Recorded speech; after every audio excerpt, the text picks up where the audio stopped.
si l'homme là-bas dans le fond de votre écran, le préposé au drapeau vert, l'agite ce drapeau, eh bien le départ aura lieu.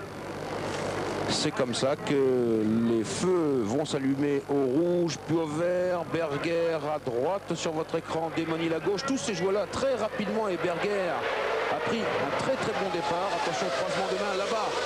Au bout, dans ce double droite, Berger avec pas mal d'avance. Jean Alési qui essaie de s'infiltrer. Les deux Williams Renault sont passés.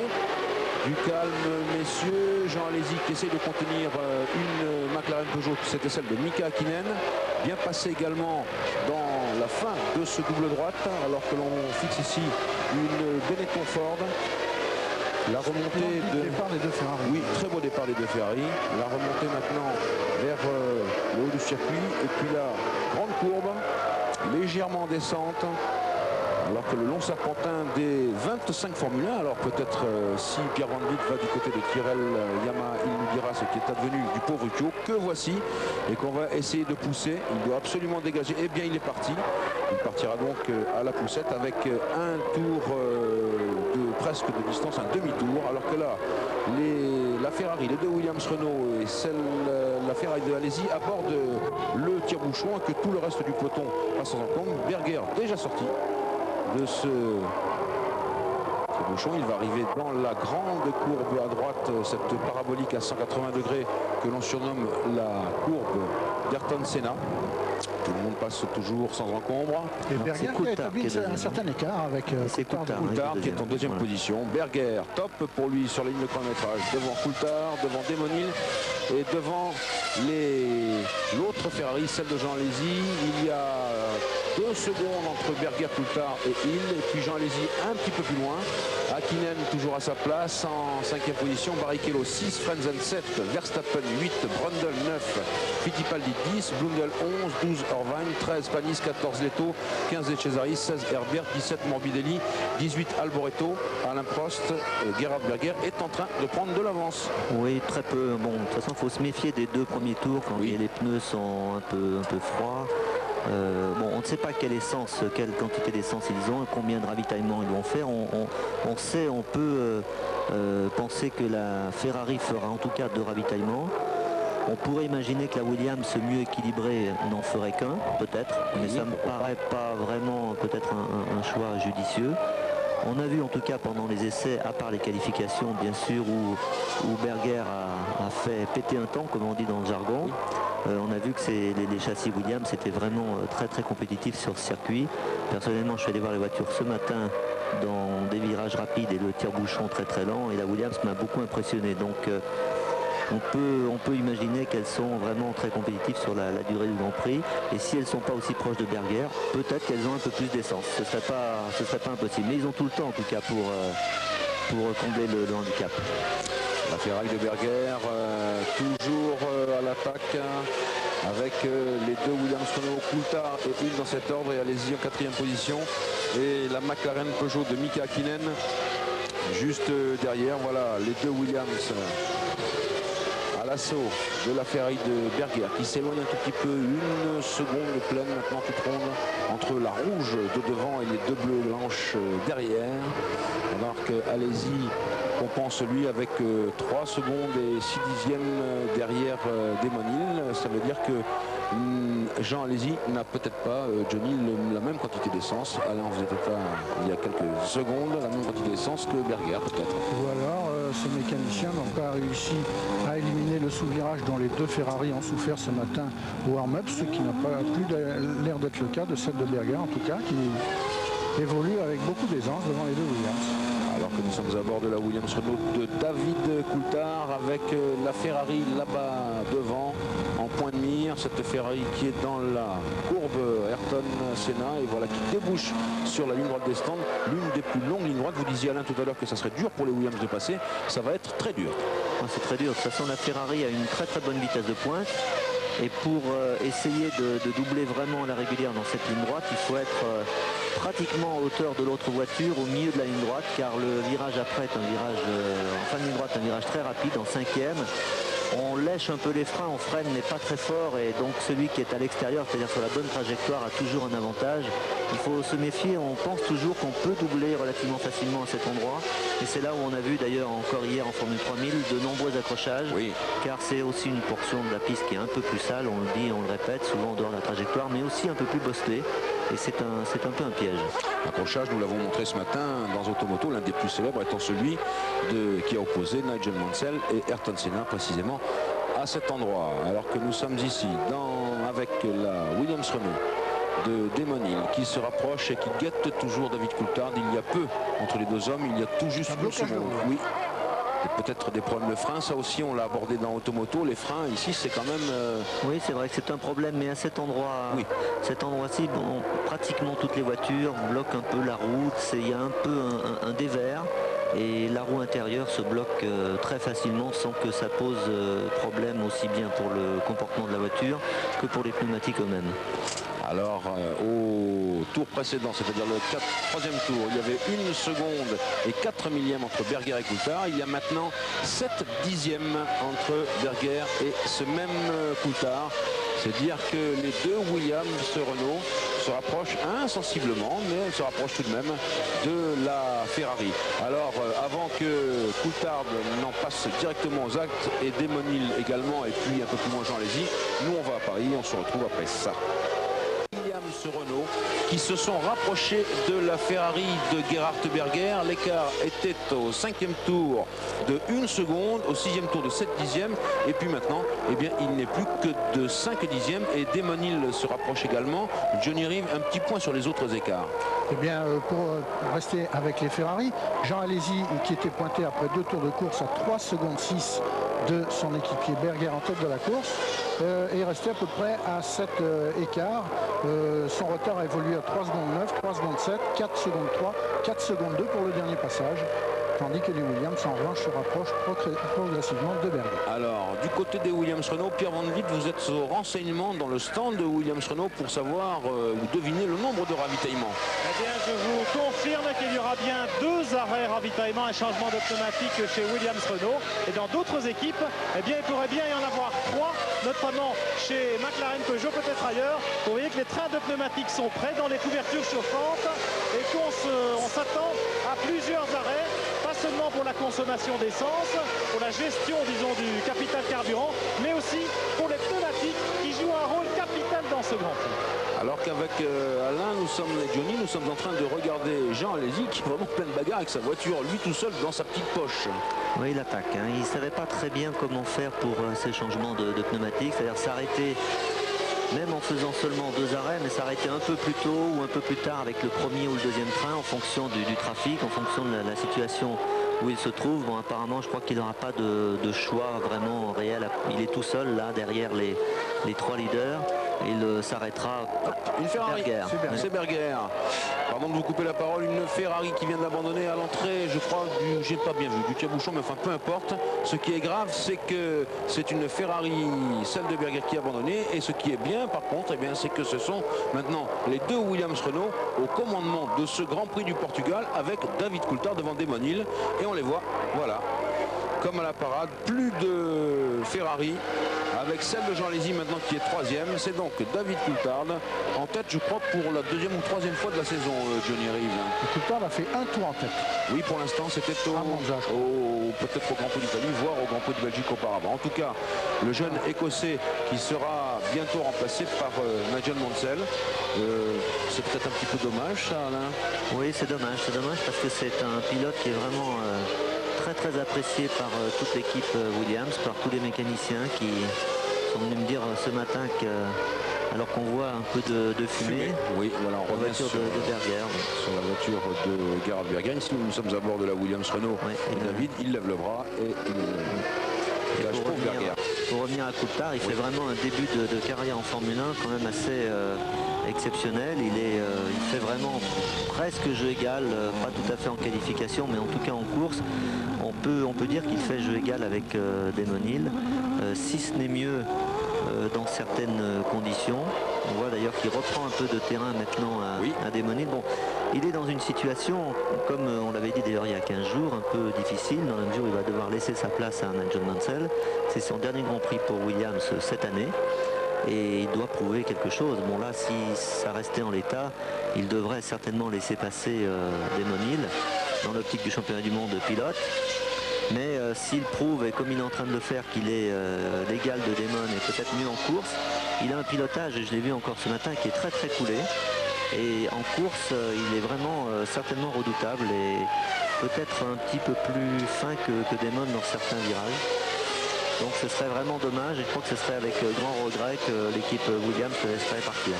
Alors ce qui est clair, c'est que vous dites que Coulthard prend de l'avance, il en prend. Alain, il était à 1 seconde devant, alors que vous voyez ici cette caméra très spéciale sur la Ferrari d'Alesi, avec juste la pose bleue du casque de notre Jeannot. Oui, on revient à Coulthard, il avait 1 seconde toute ronde d'avance sur Hill, il a maintenant 1 seconde 8 et ça s'explique. La cadence de Hill était jusqu'à présent de 1,23 et 6 ou 7 au tour. La cadence de Coulthard, elle vient de passer à 1,22 et 9 dixièmes, vous voyez que c'est beaucoup. D'ailleurs, le meilleur tour, c'est toujours Coulthard qui l'a. Il l'a fait au 3e tour, 1,22 858 à près de 190 km/h de moyenne. Alors que là, on revient sur Jean Alesi dans le tire-bouchon. Jean Alesi qui paye un petit peu l'abandon de son équipier, puisque son retard sur les deux Williams, qui ne sont plus maintenant contrôlés par Berger, son retard sur les deux Williams Renault s'accentue. Pierre Van Vliet, un point rapide. Oui, un petit mot à propos justement de l'abandon de Gerhard Berger sur la Ferrari. C'est le flegme ici derrière sur le mur des stands, mais la version officielle, ce serait un problème de boîte de vitesse pour Gerhard Berger, bien que le doute est toujours permis chez Ferrari. Vous savez, on n'aime pas trop mettre le moteur en cause, oui. Et donc parfois on a plutôt tendance à donner une version officielle qui n'est pas tout à fait la même que la version officieuse. Voilà Pierre Van Vliet qui fait sourire Alain Prost. C'est vrai que les motoristes chez Ferrari, c'est un clan, un état dans l'état, mais bon. Oui, c'est vrai qu'il ne faut pas, alors on ne sait jamais, maintenant c'est peut-être vrai, mais on a toujours un petit doute. C'est vrai qu'on attaque rarement on dit souvent le cœur de la voiture, qui est le moteur pour les Italiens. Ça peut être boîte de vitesse, mais enfin on a vu quand même un petit peu de liquide s'échapper de la voiture, et c'est un petit doute. Et David Coulthard s'échappe. On joue nous un jeu top position. N'oubliez pas, pour jouer Minitel TF1 3615.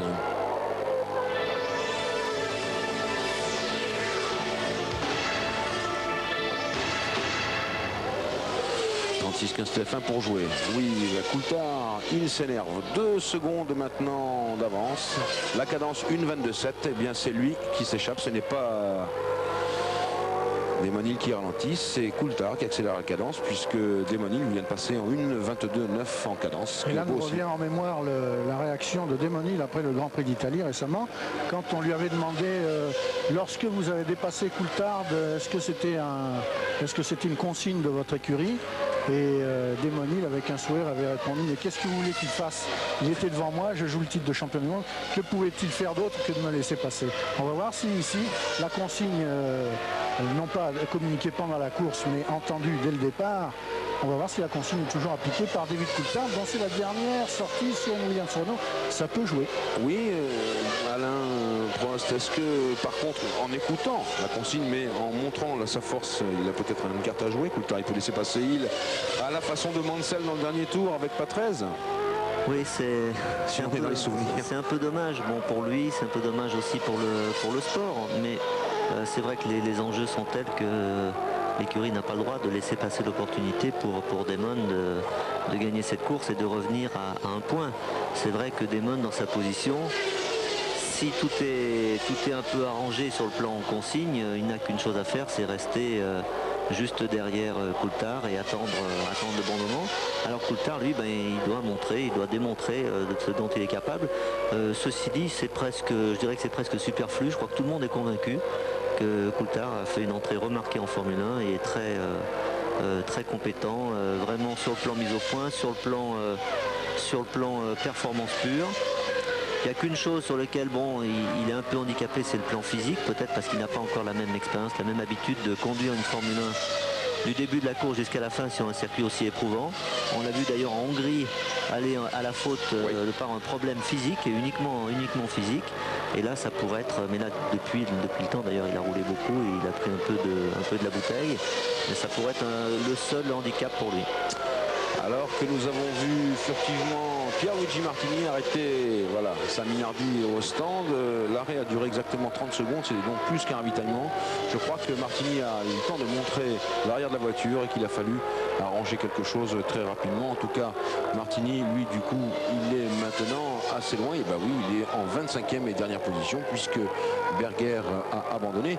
Berger qui, jusqu'à son abandon, faisait le compte. Il y avait toujours 26 voitures en course, ce qui était quand même assez important. D'habitude, il y a beaucoup d'abandons dans les débuts de Grand Prix. Eh bien là, pas du tout. Et il y a toujours maintenant 25 voitures en course dans ce Grand Prix du Portugal. Nous sommes là dans le 13e des 71 tours avec Coulthard qui mène une cadence infernale puisqu'il va 6 à 8 dixièmes plus vite au tour que Demonil. On voit que Demonil disparaît dans le lointain là-bas. Et Jean Alesi aussi, Johnny. Jean Alesi encore plus. Le voilà, Alesi au dernier passage était pointé à 11 secondes du leader, alors que le temps que Berger était là, il se situait entre 3 et 4 secondes de retard, Jean Alesi. Voici Jean Alesi avec cette Ferrari qui a très largement évolué. En tout cas, même si le résultat n'est pas véritablement flagrant, il faut dire que la Scuderia Ferrari est l'écurie qui travaille le plus, puisque on nous l'a montré plusieurs fois. Vous voyez ici sur les gros plans de côté les nouveaux déflecteurs, les doubles déflecteurs, les doubles anti-vortex. Vous voyez que c'est une écurie qui ne baisse pas les bras. Heureusement, Jean Todt est là pour la maintenir avec sa poigne habituelle. On continue de travailler. Et maintenant, on en est à ne pas s'étonner d'une pole position de Berger au Grand Prix du Portugal. Moi, je trouve, Alain, que même si cette pole position a été aidée par les conditions atmosphériques et les événements, c'est quand même assez probant. Oui, c'est un progrès, mais de toute façon, on attend tellement de Ferrari et dès qu'il commence à progresser, on attend aussi très rapidement des résultats très, très convaincants. Et je trouve que ce qu'ils font est déjà très très bien, mais c'est tellement difficile de travailler sereinement que, on l'a vu, malgré une pole position, dès que les voitures rouges se sont trouvées un petit peu en arrière pendant les essais libres ou le warm-up, tout de suite on commence à entendre des choses un peu moins bonnes et c'est dommage, ça les empêche de travailler très, très sereinement. C'est vrai qu'il y a une grande différence en tout cas pour l'instant entre les performances réalisées aux essais par les Ferrari, c'est-à-dire sans essence avec des pneus neufs et en attaquant vraiment sur un tour, les pilotes sont capables de faire des temps canons, même sur des circuits comme le Portugal, vous l'avez dit, un peu plus compliqué que celui de Monza. On ne les attendait pas d'ailleurs, entre parenthèses, en pole position ici, mais en course ils pêchent un peu par régularité, un peu plus d'usure de pneumatique, certainement un moteur un peu moins facile à conduire, un peu moins progressif dans les virages comme on voit ici à Hakkinen, dans les virages un peu serrés, et ça fait la différence. Alors Hakkinen, qui je le suppose doit être très largement regardé du côté de Sochaux, où Frédéric Saint-Jour n'a pas tout à fait osé nous le dire. Frédéric Saint-Jour, le DG de Peugeot. Il y a une journée porte ouverte dans toutes les usines Peugeot là-bas dans la région. Je crois que c'est à peu près une vingtaine de milliers de personnes qui sont réunies devant un grand écran pour regarder TF1 et ce Grand Prix du Portugal. Et bien voilà cette McLaren Peugeot en 4e position. Vous voyez qu'elle n'est pas si loin que ça de la Ferrari de Jean Alesi. On est à 3 secondes et 8e, c'est pas beaucoup. Hakkinen s'est retrouvé à peu près à 4 secondes de Jean en début de course. Et petit à petit, il le remonte un tout petit peu. Il tourne à peu près dans les mêmes temps que Jean, mais sensiblement plus rapide. Et il grignote presque centième par centième. Et ce sera certainement une belle lutte pour la 3e place si les Williams ne connaissent pas d'ennui technique sur ce Grand Prix. Alain, nous le disions en préambule de ce Grand Prix, est-ce que c'est un petit peu la mise au point, un petit peu le moteur Peugeot, tout ça réuni qui fait que les McLaren vont progresser sur ce circuit quand même très significatif? Écoutez, je disais ce matin à Joe Ramirez, à qui on parlait de la saison un peu de le team manager de McLaren, que personnellement, ayant essayé justement cette voiture pendant l'hiver dernier, au mois de janvier, si je me rappelle bien, ou février, je sais pas, que les résultats obtenus cette saison par l'équipe, pour moi, sont pratiquement inespérés. C'est vraiment de très très bons résultats. Quand on pense que le moteur a tourné pour la première fois au mois de décembre et que 3 mois avant il n'existait pratiquement pas. Donc on voit un tête à queue chaud. Après la fumée, on dirait que c'est une... Peut-être qu'on verra pas la fumée. C'est Gounon, c'est Jean-Marc Gounon. Sur la Simtech, Jean-Marc Gounon qui était en 23e position. Oui, donc alors que... Et bon, on n'a pas trop tôt. Je ne vais pas faire peur, mais il me semble qu'il y a une petite fumée qui s'échappe, regardez. Et je vois, non, ça repart. Peut-être un petit blocage, non? Vous m'avez fait peur, Alain. Il faut dire que dans le tire-bouchon, quand même, quand on tombe là-dessus directement, on peut penser que la voiture soit arrêtée. De frein, mais ça me paraissait... On va voir. En tout cas, pour revenir à ça, peu importe ce qui va se passer maintenant, oui. Je trouve que vraiment, on a dit pas mal de choses cette année, mais la performance de McLaren et Peugeot ensemble pour la première année est quand même très encourageante. Il ne faut pas attendre de miracle de la part d'une équipe qui s'associe pour la première année avec un motoriste qui est tout nouveau en Formule 1. Alors que l'on voit David Brabham au stand. Oui, et ceci, Alain, en guise de conclusion, je crois, pour couper court à toutes les spéculations à propos de Mercedes et de McLaren. Je ne vois pas pourquoi chez McLaren on irait chercher ailleurs ce qu'on a déjà.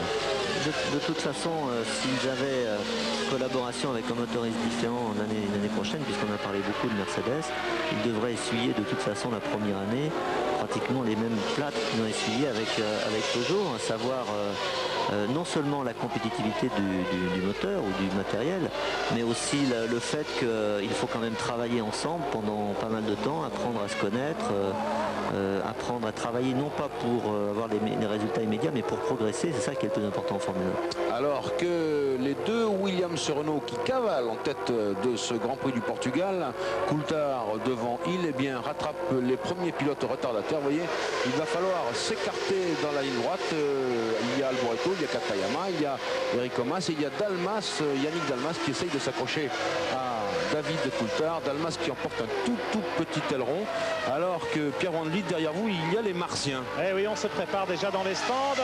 Après les arrêts anecdotiques, dirais-je, de Martini et de Brabham, les choses sérieuses commencent chez McLaren, chez Benetton, mais aussi chez Williams Renault.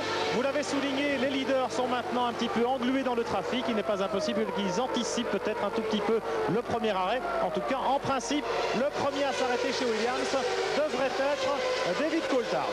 Eh bien écoutez, on va surveiller ça. David Coulthard, nous l'avons à l'écran en ce moment. Il a dû se débarrasser. Ah non, c'est pas encore fait. Voilà, il y a encore les retardataires à doubler. Ces premiers retardataires devraient être Adams, Gounon, Dalmas, et puis Comas, et puis Alboreto, et puis Katayama. Ceux dont nous vous disions tout à l'heure. Voilà, c'est Comas. Donc devant il y a Alboreto et puis Katayama. Donc attention, là l'expérience va jouer et peut-être que, alors que les caméras de Jean-Luc Villemont nous montrent toujours d'autres Martiens, ne vous retournez pas, vous êtes suivis. Ça, ce sont les hommes de Benetton Ford prêts au refueling, comme on dit dans le jargon de la Formule 1, des voitures de Verstappen. Et voilà. Attention, ça commence à se précipiter. Premier rebondissement dans le 18e des 71 tours de ce Grand Prix. L'arrêt de la Williams Renault de tête de David Coulthard est top pour lui. Comme convenu, c'est d'abord David Coulthard qui s'arrête chez Williams. On veut être évidemment certain que tout se passe bien du côté des changements de pneumatique et des ravitaillements. Et puis ce sera au tour de Damon Hill. Coulthard va pas. 10 secondes toute ronde, Pierre. 10 secondes toute ronde pour ce ravitaillement. Attention à la sortie ici. Elle est extrêmement chaude. Oh, je sais bien qu'il y a de profondeur de champ des caméras, mais tout de même, il ferait bien sur ce circuit d'améliorer aussi ce point. L'entrée comme la sortie des stands, c'est très copieux. Coulthard s'est arrêté vraiment au bon moment par rapport au trafic. Il est commencé à perdre un petit peu de temps. Il a perdu à peu près une seconde sur son meilleur temps. Et là, bon, il double facilement, alors que Damon a déjà perdu plus d'une seconde et demie sur le tour qu'il a effectué juste après l'arrêt de Coulthard. Donc c'est tout à l'avantage de David Coulthard pour l'instant. Coulthard, alors qu'ici c'est Gianni Morbidelli qui rentre avec son arrose. Un moteur Ford, vous voyez, tout petit flap derrière, les tout petits ailerons derrière le bord de fuite des pontons. Le chronomètre a démarré pour Morbidelli. Alors, petite précision, comme cela se produit souvent, la vitesse est limitée à 120 km/h dans la voie des stands pendant la course, alors qu'elle n'était à 80 km/h pendant les essais. Écoutez, il faut dire que dans la voie des stands, c'est relativement droit, donc assez large même. On peut rouler comme on veut. Attention pour Damon Hill. Lui aussi À son tour, top pour lui. Ah, le chronomètre n'est pas parti. On va rajouter au moins 2 secondes à ça. Top, ça fera 8 et demi. On va voir justement s'il avait à peu près 5 secondes et demie de retard sur Coulthard. On va voir si ce que je disais c'est avéré juste. Il devrait se retrouver à peu près avec 6 secondes et demie de retard normalement. Et donc le classement pour l'instant nous donne sur notre conducteur, et oui, vous le savez, et oui, Jean Alesi en tête de ce Grand Prix du Portugal avec sa Ferrari. Jean Alesi qui, je crois me souvenir, l'an dernier avait couvert 19 tours en tête. Alors là, il est en tête dans le 19e tour seulement. Exactement. L'année dernière, Jean Alesi avait perdu la première place en s'arrêtant à son stand à la fin du 20e tour pour ravitailler, et jusque là c'est lui qui menait le Grand Prix à la surprise générale. Là c'est Blundell, Marc Blundell, oui, sur la Tyrrell Yamaha qui a ravitaillé, et on va voir si Jean Alesi est parti avec plus d'essence que les Williams, quitte à s'arrêter par exemple dans 5 ou 6 tours, ce qui serait une bonne nouvelle pour lui. Mais s'il s'arrête au tour suivant, ça veut dire qu'ils avaient à peu près la même quantité d'essence depuis le départ, et que les Williams sont meilleurs intrinsèquement, comme elles l'ont déjà montré et aux essais et ce matin lors du rodage. Alors chez Ferrari on se prépare, mais on est bien davantage près chez McLaren et chez Benetton, où on attend Hakkinen et Verstappen. Chez Ferrari visiblement c'est dans quelques tours que Jean Alesi rentrera seulement dans 5 tours si j'en crois le tableau de panotage du stand Ferrari. Ça c'est intéressant là. Oui, Jean avait l'intention à son premier train d'aller un petit peu plus loin, c'est ce qu'il m'avait dit un peu ce matin, il ne savait pas trop, donc vu les conditions de course, donc vu la position dans laquelle il se trouve, il va certainement essayer de continuer un petit peu. C'est bien, mais c'est peut-être un peu risqué, dans la mesure où si Hakkinen s'arrêtait rapidement, s'il partait avec des pneus frais, il pourrait peut-être doubler Jean qui se trouve seulement à 4 secondes 6 devant lui. Donc c'est un petit risque.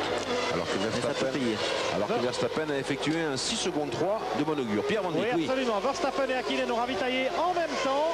Et c'est la Benetton qui est repartie en tête. Donc Verstappen a dépassé le Finlandais grâce à son arrêt ravitaillement plus rapide. Alors dans quelques instants, on fera le point alors que Jean Alesi est toujours en tête. Johnny. Et bravo pour le pronostic d'Alain Prost. Coulthard a repris la piste avec 3 secondes d'avance sur Damon Hill. Donc virtuellement, c'est lui qui mène ce Grand Prix. Bien qu'actuellement il soit quatrième derrière un trio à surprise, puisque c'était premier Alesi, deuxième Hakkinen qui vient de s'arrêter, et troisième Barrichello. Attention Alesi qui arrive à son tour lui aussi dans le trafic. Et là c'est Mika Hakkinen. Non mais alors ça n'est pas Hakkinen, Pierre, qui a dû s'arrêter, mais peut-être Brundle, parce qu'Hakkinen est toujours à 4 secondes de Jean Alesi. Oui, c'est plutôt cela, mais Pierre était mal placé. C'était Brundle qui était en lutte avec Verstappen de toute façon. Oui, c'était Brundle, et vu de loin, effectivement, c'était très compliqué. On va voir, alors que donc Alesi est toujours dans le 21e tour. Ça, il en reste 50 jusqu'à l'arrivée. Il faut tenir. En tout cas, ça n'a pas empêché Jean Alesi, je vous le disais, d'être à l'abordage maintenant des pilotes retardataires. Alors que nous suivons Hakkinen. Voilà, c'est un peu le risque, c'est-à-dire qu'Alesi va se retrouver un peu derrière les pilotes retardés, alors que Coulthard et Hill, eux, ont pratiquement la voie libre devant avec des pneus frais. Ils peuvent aller bon chemin et ils tournent en 1.23.4, 1.23.6, alors que les deux leaders, Alesi et Hakkinen, tournent au-dessus de 1.24.5, oui, donc absolument. une seconde d'écart. 1.24.8 pour Alesi, 1.24.5 pour Hakkinen, 1.24.6 pour Barrichello qui est en troisième position, 1.23.6, et oui, c'est beaucoup mieux. Même pour le jeune David Coulthard qui possède Damon Hill et qui possède Frentzen. Le Thaïlandais de Katayama qui avait tout à l'heure manqué son départ en calant au moment du départ. Et le pilote japonais n'a pas pu profiter de sa place en troisième ligne sur la grille. Il essaie de remonter à la cravache. Oui, il est en 18e position pour l'instant.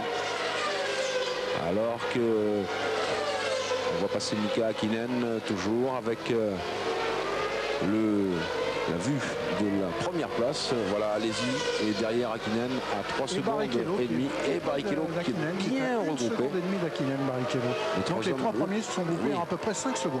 Alors chez Ferrari, les pneumatiques sont sortis des couvertures chauffantes. Oui. Ça veut dire que Jean Alesi est attendu incessamment. Et oui, il va sans doute rentrer au prochain passage. C'est vrai justement. chez McLaren également pour Mika Et Hakkinen. bien sûr, ça va être la guerre dans les stands. Peut-être encore un tour. Nous sommes dans le 23e tour. Alors il va falloir chronométrer ou l'un ou l'autre. Johnny Rie va préparer son chronomètre. Ça c'est Brabham qui est revenu à son stand. Il ne faut pas manquer l'entrée au stand de Jean Alesi s'il doit y pénétrer. De même que l'entrée au stand de Mika Hakkinen. C'est l'embouteillage ici. Il y a Oui. Johnny Herbert, il y a Eric Bernard, il y a beaucoup de monde. Alors là aussi, des précieuses secondes peuvent être perdues. On s'en souvient avec Gerhard Berger Oui, à bien Monza, sûr. qui avait été gêné par la Ligier qui ravitaillait juste devant lui. Alors que voilà, Ah, voilà Hakkinen Hakkinen qui rentre au stand. Et allez-y certainement aussi, je ne le vois pas. Dans la ligne droite. On ne voit pas, allez-y. Allez-y, on va peut-être le Ah, voir. Voilà, il rentre, il rentre. Eh bien ici, on est prêt à les recevoir. Allez-y Et l'autre. d'abord. Et Hakkinen ensuite, le premier et le deuxième. C'est Barrichello qui est en tête pour l'instant, mais virtuellement. Allez-y.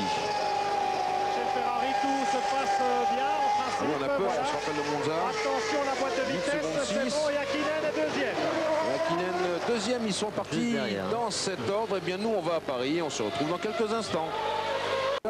Avec toujours l'embouteillage dans les stands. Et on a eu Leto, on a eu Alesi et Hakkinen pratiquement roue dans roue. Et maintenant, c'est donc Rubens Barrichello. Ici, c'est Eddie Irvine.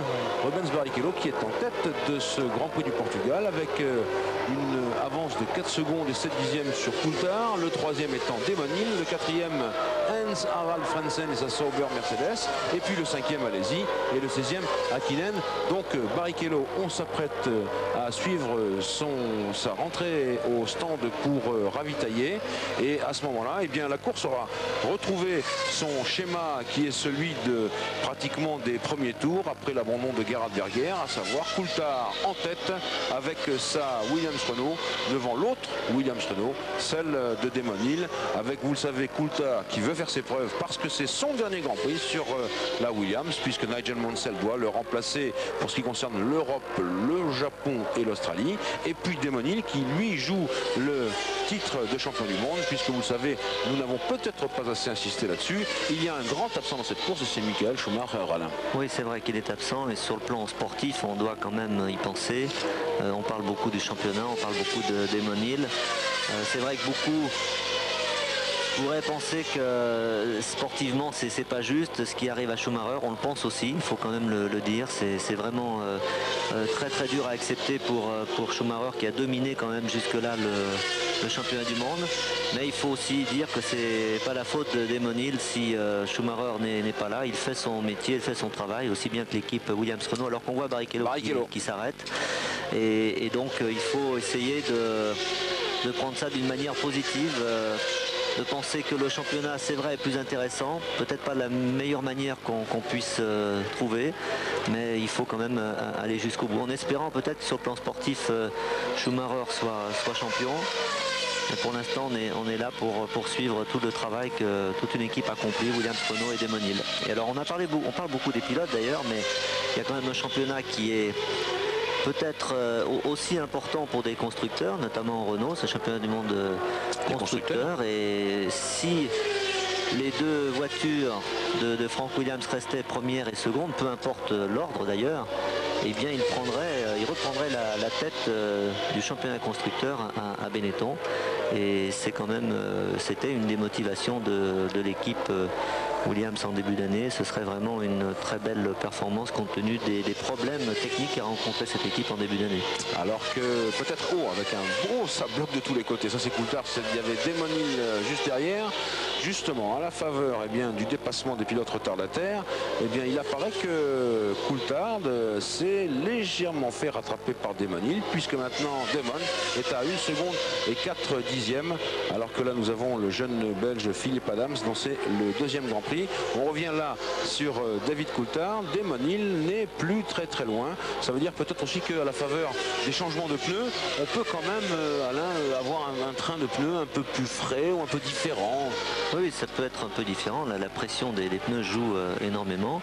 Et puis vous pouvez vous trouver avec un train de pneus qui est un peu plus performant. En plus, quand vous changez de pneus, donc vous vous retrouvez avec une adhérence un peu meilleure. Si vous avez un petit comportement difficile sur la voiture, ça peut combler.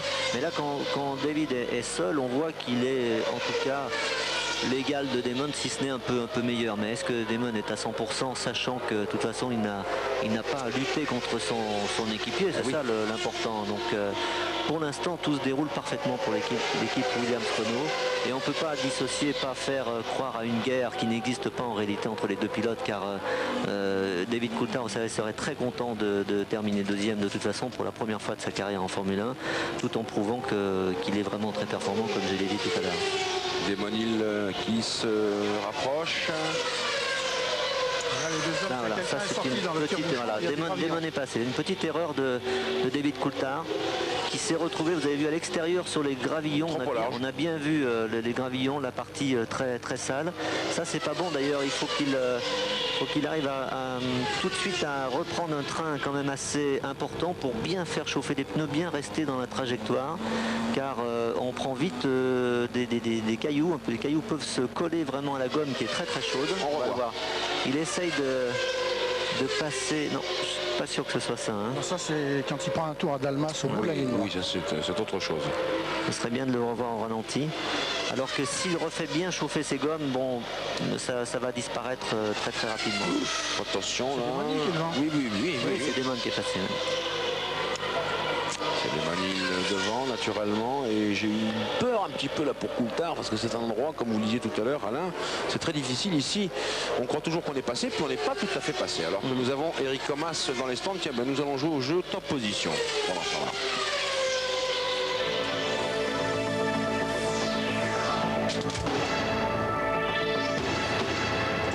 Et juste après top position, Jean-Louis, un petit mot avec Gerhard Berger. Gerhard, what happened? Gearbox problem. Un problème de boîte de vitesse. Dommage, Grand Prix du Portugal très court. Vous pensez que Alesi est capable de se battre pour le podium? Oui, bien sûr, Gilles, je le pense, j'en suis sûr. Oui, ça c'est triste pour nous. On mène la course, on a tout sous contrôle, et puis voilà ce qui arrive. Bon, il est déçu, on le comprend, Gerhard. Oui, surtout que pour l'intérêt de la course, ça aurait été vraiment passionnant, parce que c'était quand même une petite surprise que la Ferrari reste si longtemps, relativement facilement en tête, et donc c'est dommage. Alors qu'on a vu, c'est la rousse à moteur fort de Comas, c'est bien qu'on a mis dans le garage. J'espère, je souhaite que ce ne soit pas un moteur cassé, parce que souvent l'équipe Larousse a été victime de cette épidémie. Alors que nous avons là un ralenti, la fameuse petite faute de Coulthard qui a permis à Damon Hill d'être en tête de la course. Mais vous voyez que Coulthard ne s'en laisse pas compter, et derrière, eh bien, il dans les roues de Damon Hill. Donc voici l'homme qui peut maintenant menacer directement Michael Schumacher, qui n'est pas là, je vous le rappelle, dans la course au titre mondial. La Williams-Renault à parement rouge, celle qui marque celle de Damon. Johnny Rie. Un homme qui est là et bien là, c'est Heinz Harald Frentzen, qui est troisième au volant de la Sauber Mercedes, mais qui n'a pas encore ravitaillé. Alors peut-être que chez Sauber, contrairement aux autres équipes de pointe, on a opté pour un seul changement de pneu, un seul ravitaillement au cours de ce Grand Prix. Et en tout cas, cela paye pour le moment. On n'est pas encore à la mi-course, mais Frentzen occupe la troisième place devant Jean Alesi. Et Alesi qui est devant Hakkinen, qui lui a 2 secondes 7 d'Alesi. Il y a toujours une lutte. C'est très serré, très serré. À ce point de la course, Alain, quelques enseignements à tirer des arrêts, ravitaillements et pneus. Bien, au moins on est pratiquement sûr que tous les leaders feront 2 arrêts, à part Frentzen, dont on ne sait pas encore ce qu'il va faire. Apparemment, on pourrait dire qu'il est parti pour un seul arrêt. Hein. Mais les autres, eh bien, donc, on va attendre leur deuxième arrêt. Quand vont-ils le faire? Privilégier les 20 derniers tours, c'est-à-dire s'arrêter un petit peu plus longtemps ou s'arrêter plus tôt selon le trafic.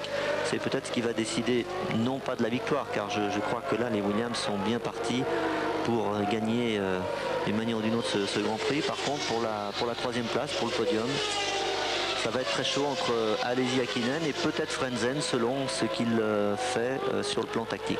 Alors qu'on a furtivement entreaperçu Frank Williams et Barrichello, pardon. Qui surveille ces 2 voitures naturellement. Et nous vous l'avons dit, il n'y a probablement pas de consigne vraiment écrite, mais on sait que dans la position de Coulthard, il est pratiquement obligé de céder à Damon Hill si par le jeu des ravitaillements et des changements de pneus, et bien David, ici à l'image, repassait une nouvelle fois en tête de la course. Il a quand même bien mené tout à l'heure, et c'est sur une petite erreur qu'on a remarqué au ralenti qu'il a dû laisser s'incliner. Il a dû s'incliner devant Demonil. Demonil qui rattrape maintenant à nouveau les retardataires. Demonil avec 3 secondes et 3 dixièmes d'avance. Frentzen étant toujours là. C'est peut-être là que l'expérience de Demonil, qui est bien que n'ayant que 30 Grands Prix à son palmarès, est plus grande que celle de Coulthard qui en a une demi-douzaine. C'est peut-être là, dans les dépassements de retardataires, que Demonil marque sa supériorité sur Coulthard. Alors que nous allons faire un petit point sur les Français, à savoir Panis qui est 11e avec la Ligier à moteur Renault. Un peu plus loin c'est Bernard qui est 17e. Et puis du côté des Larousse à moteur Ford, Dalmas est toujours en course en 19e position. On a vu que Comas avait abandonné. On s'est affairé autour de sa voiture qu'on a ensuite rentré dans les stands. Gounon est 20e. Gounon qui a fait un tête à queue tout à l'heure. Et par conséquent, on a fait le tour. Bien sûr, on ne va pas oublier Jean Alesi qui est 4e. Pierre Van Vliet. Oui, on approche de la mi-course, Jean-Louis Moncet. Et chez Sauber, eh bien, Heinz-Harald Frentzen va enfin s'arrêter avec la Sauber Mercedes. Mais visiblement, l'écurie suisse a tenté le coup du un seul arrêt, un seul ravitaillement. C'est une équipe qui a une grande expérience, évidemment, des courses tactiques, stratégiques, de par sa participation au championnat du monde d'endurance. On va voir si cela portera ses fruits. Et vous vous souvenez que la question est toujours restée posée, Pierre Van Vliet, à propos du Grand Prix d'Italie. Est-ce que même s'il n'avait pas eu ce problème technique, Jean Alesi aurait pu gagner puisqu'il avait 2 arrêts à observer, alors que Berger et tous les autres ont expliqué que c'était un arrêt qu'il fallait faire et un seulement. On va voir là effectivement avec l'arrêt de Frentzen ce qu'il va advenir de la 3e place de ce Grand Prix. Il ne va pas tarder à s'arrêter. Frentzen, il va bientôt rentrer dans les stands parce que là il a disparu de notre computer. Alors non, il est 6e, il a perdu 3 places d'un coup. Alerte du côté, oui, alerte du côté de Mercedes. Au moment où vous parliez, Pierre Van Vliet, bien, il était là, Frentzen, et là, il a soudainement disparu, alors que nous avons sous ses yeux, là, c'est Gerhard Berger qui discute avec Jean Todt et avec Niki Lauda. Là, c'est Jean Alesi qui est en train de mener sa Ferrari tambour battant. Alesi qui est à nouveau en 3e position, puisque, je vous le répète, Frentzen a disparu, et je vois du côté du stand Sauber Mercedes un certain découragement, un peu de déception. Ça veut dire qu'il a dû arriver quelque chose au pilote de la Sauber Mercedes, alors que c'est dommage parce que ça avait l'air d'être une bonne tactique, en tout cas pour lui personnellement. Oui. Il était bien, il tournait pas beaucoup plus lentement que par exemple Alesi et Hakkinen, donc ça avait l'air d'être une stratégie qui allait payer pour lui. Je n'ose pas imaginer qu'il soit tombé en panne sèche.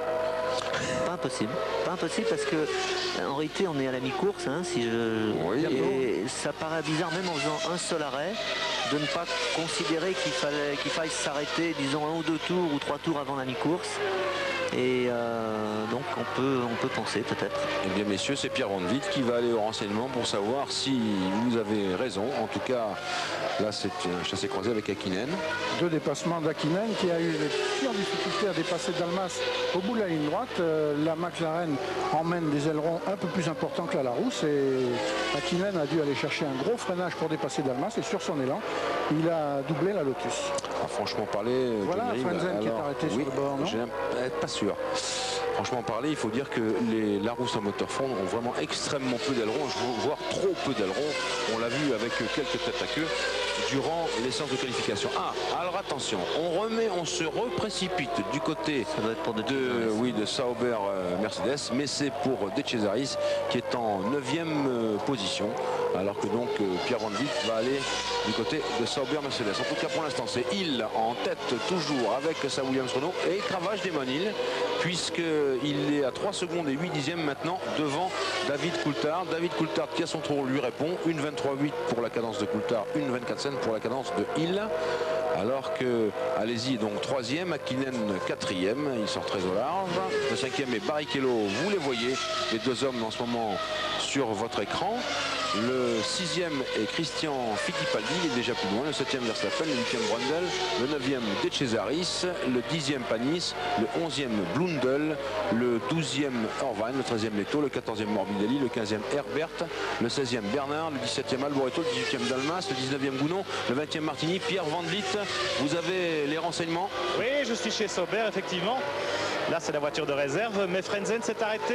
Ils ne savent pas très bien la raison de la panne actuellement. Ils sont devant leur écran de télémétrie. Ils s'interrogent dans la mesure où, a priori, tout est OK. Alors peut-être que cette hypothèse de la panne d'essence, finalement, n'est pas idiote. Ça conforte ce que disaient nos amis. En tout cas, ça serait vraiment très dommage. Surtout s'agissant d'une équipe qui, comme vous le disiez, était rompue aux courses d'endurance, puisque Sauber Mercedes a été le principal rival des 905 Peugeot à cette époque du championnat du monde des sports prototypes.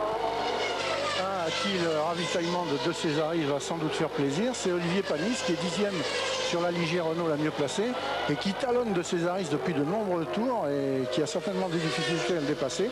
Et une fois que le brave Andrea sera dans les stands, peut-être que Olivier en profitera pour tailler un peu la route devant lui avant de ravitailler lui-même, de façon à reprendre la piste devant la Sauber et ne plus être gêné par elle, si tel est le cas. Mais on peut le penser parce que Panis et Blundell qui talonnent de Cesaris sont en roule très groupés, preuve que l'autre les ralentit un petit peu devant. Voilà, là on est pile à la mi-course avec Jean Alesi en 3e position. La Ferrari est toujours constante. Derrière, toujours les deux Williams Renault, même si maintenant Alesi est un peu plus loin, à une vingtaine de secondes environ de la Williams Renault de tête, alors que... Dalmas. Oui, ravitaillement de Yannick Dalmas chez Larousse. Un peu chaotique l'arrêt de Dalmas. Attention à Christian Fittipaldi qui arrive avec la Roseford, tandis qu'on attend deux autres pilotes. Et c'est Frentzen qui arrive à l'instant. Heinz Harald, what happens, Heinz Harald? Qu'est-ce qui est arrivé?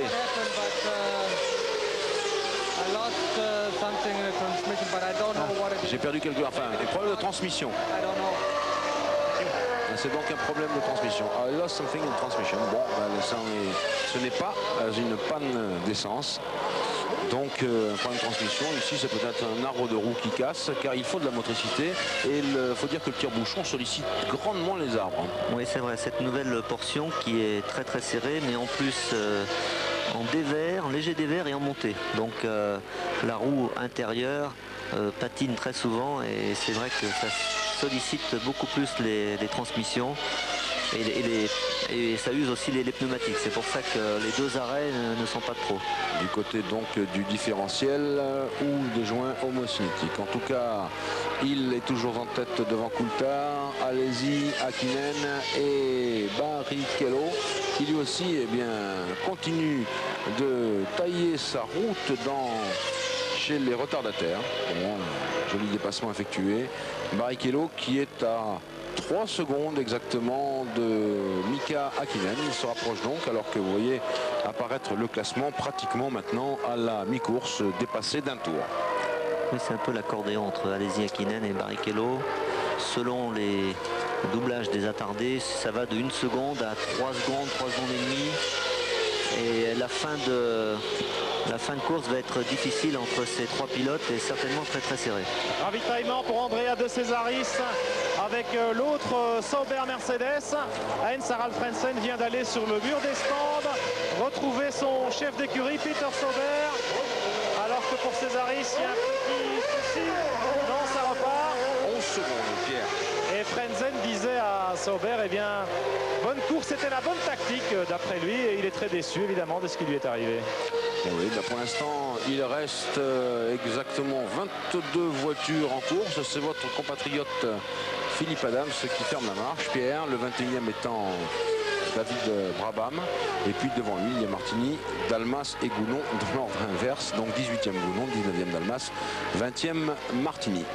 Et si les deux Williams Renault creusent l'écart, puisque maintenant le retard de Jean Alesi se monte à 23 secondes 8, presque 24 secondes, eh bien on peut dire que Damon Hill s'est installé comme patron de la course. C'est lui qui domine. Coulthard est à 5 secondes 6 de son équipier. Nul doute que Damon Hill, plus costaud psychiquement et physiquement, domine le jeune Coulthard, mais il n'y a pas de honte du tout pour Coulthard qui fait une saison magnifique, une demi-saison magnifique sur les Williams-Renault. Alain Prost, vous avez parlé dans Automoto dimanche dernier des vues et des espoirs de Michael Schumacher qui pourrait amener Damon Hill au Grand Prix du Japon et au Grand Prix d'Australie sur le terrain de la mise au point. La Williams-Renault est très complexe à mettre au point. Il n'y a pas d'essai privé là-bas.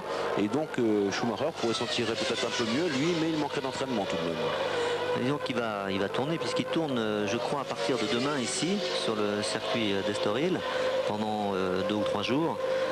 Je ne sais pas exactement s'il a tourné déjà depuis, je crois, en Angleterre à Silverstone, mais entre les essais, c'est-à-dire ce que vous faites en termes privés et puis les courses, il y a quand même une petite différence. C'est l'entraînement de la course, les départs, les choses comme ça, tout ce qui est la psychologie, puisque... Attention, excusez-moi d'avoir sifflé, c'était touché. Et oui, on croit toujours qu'on est passé ici et on passe pas. C'est David Brabham. Alors attention aux réactions. C'est vraiment le piège, ce virage. Il faut faire très très attention parce que le pilote doublé s'écarte toujours un petit peu à l'extérieur. On ne sait jamais s'il vous a vu ou pas. Et le fait de mettre les roues, bien c'est juste au moment où en principe il se rabat. On regarde. Il vient le chercher un petit peu. Disons qu'il est limite au niveau du freinage. Hein, Jean. Il est. Oui. C'est un peu bien passé. Il a bloqué ses roues au tout dernier moment, mais ça n'a pas été suffisant. Brabham prenait la trajectoire et le contact était devenu inévitable. Alors je vous dis très sincèrement, je voudrais bien voir ce qui se passe entre David Brabham et Jean Légy. Ben non, il ne se passe pas grand-chose. Bon, ça va. C'est dommage pour Jean parce qu'il a besoin de résultats. De toute façon, il a besoin de résultats réguliers. C'est ça le... Ça va sourire un jour tout de même. On ne peut pas rester comme ça pour lui. Alors que la Fittipaldi tente le chassé-croisé. Il peut arriver la même chose. Non, Dalmas a vu Damon Hill dans ses rétroviseurs. Vous voyez quand même que si on regarde un petit peu dans les rétroviseurs, on était dans une situation à peu près semblable. On peut quand même paradoxalement, c'est un peu plus facile dans les virages rapides, dans la mesure où la vitesse redevient importante rapidement, alors que dans les virages serrés, si vous voyez que c'est un peu juste, vous ne pouvez plus rien faire. Le fait de freiner plus va vous faire bloquer les roues et c'est ce qui est arrivé à Jean. Alors que là, on est passé très très juste un petit peu dans le talc. Pierre Van Vliet, un petit point chez Larousse. Oui, un petit malentendu chez Larousse. Figurez-vous que Yannick Dalmas est rentré au stand et il s'est trompé. Il s'est arrêté devant chez Arrows et non pas devant chez Larousse, parce que chez Arrows, on attendait Fittipaldi et que tout était prêt. Alors Yannick, un peu le chien de Pavlov, il s'est arrêté là où il a vu des mécaniciens qui étaient...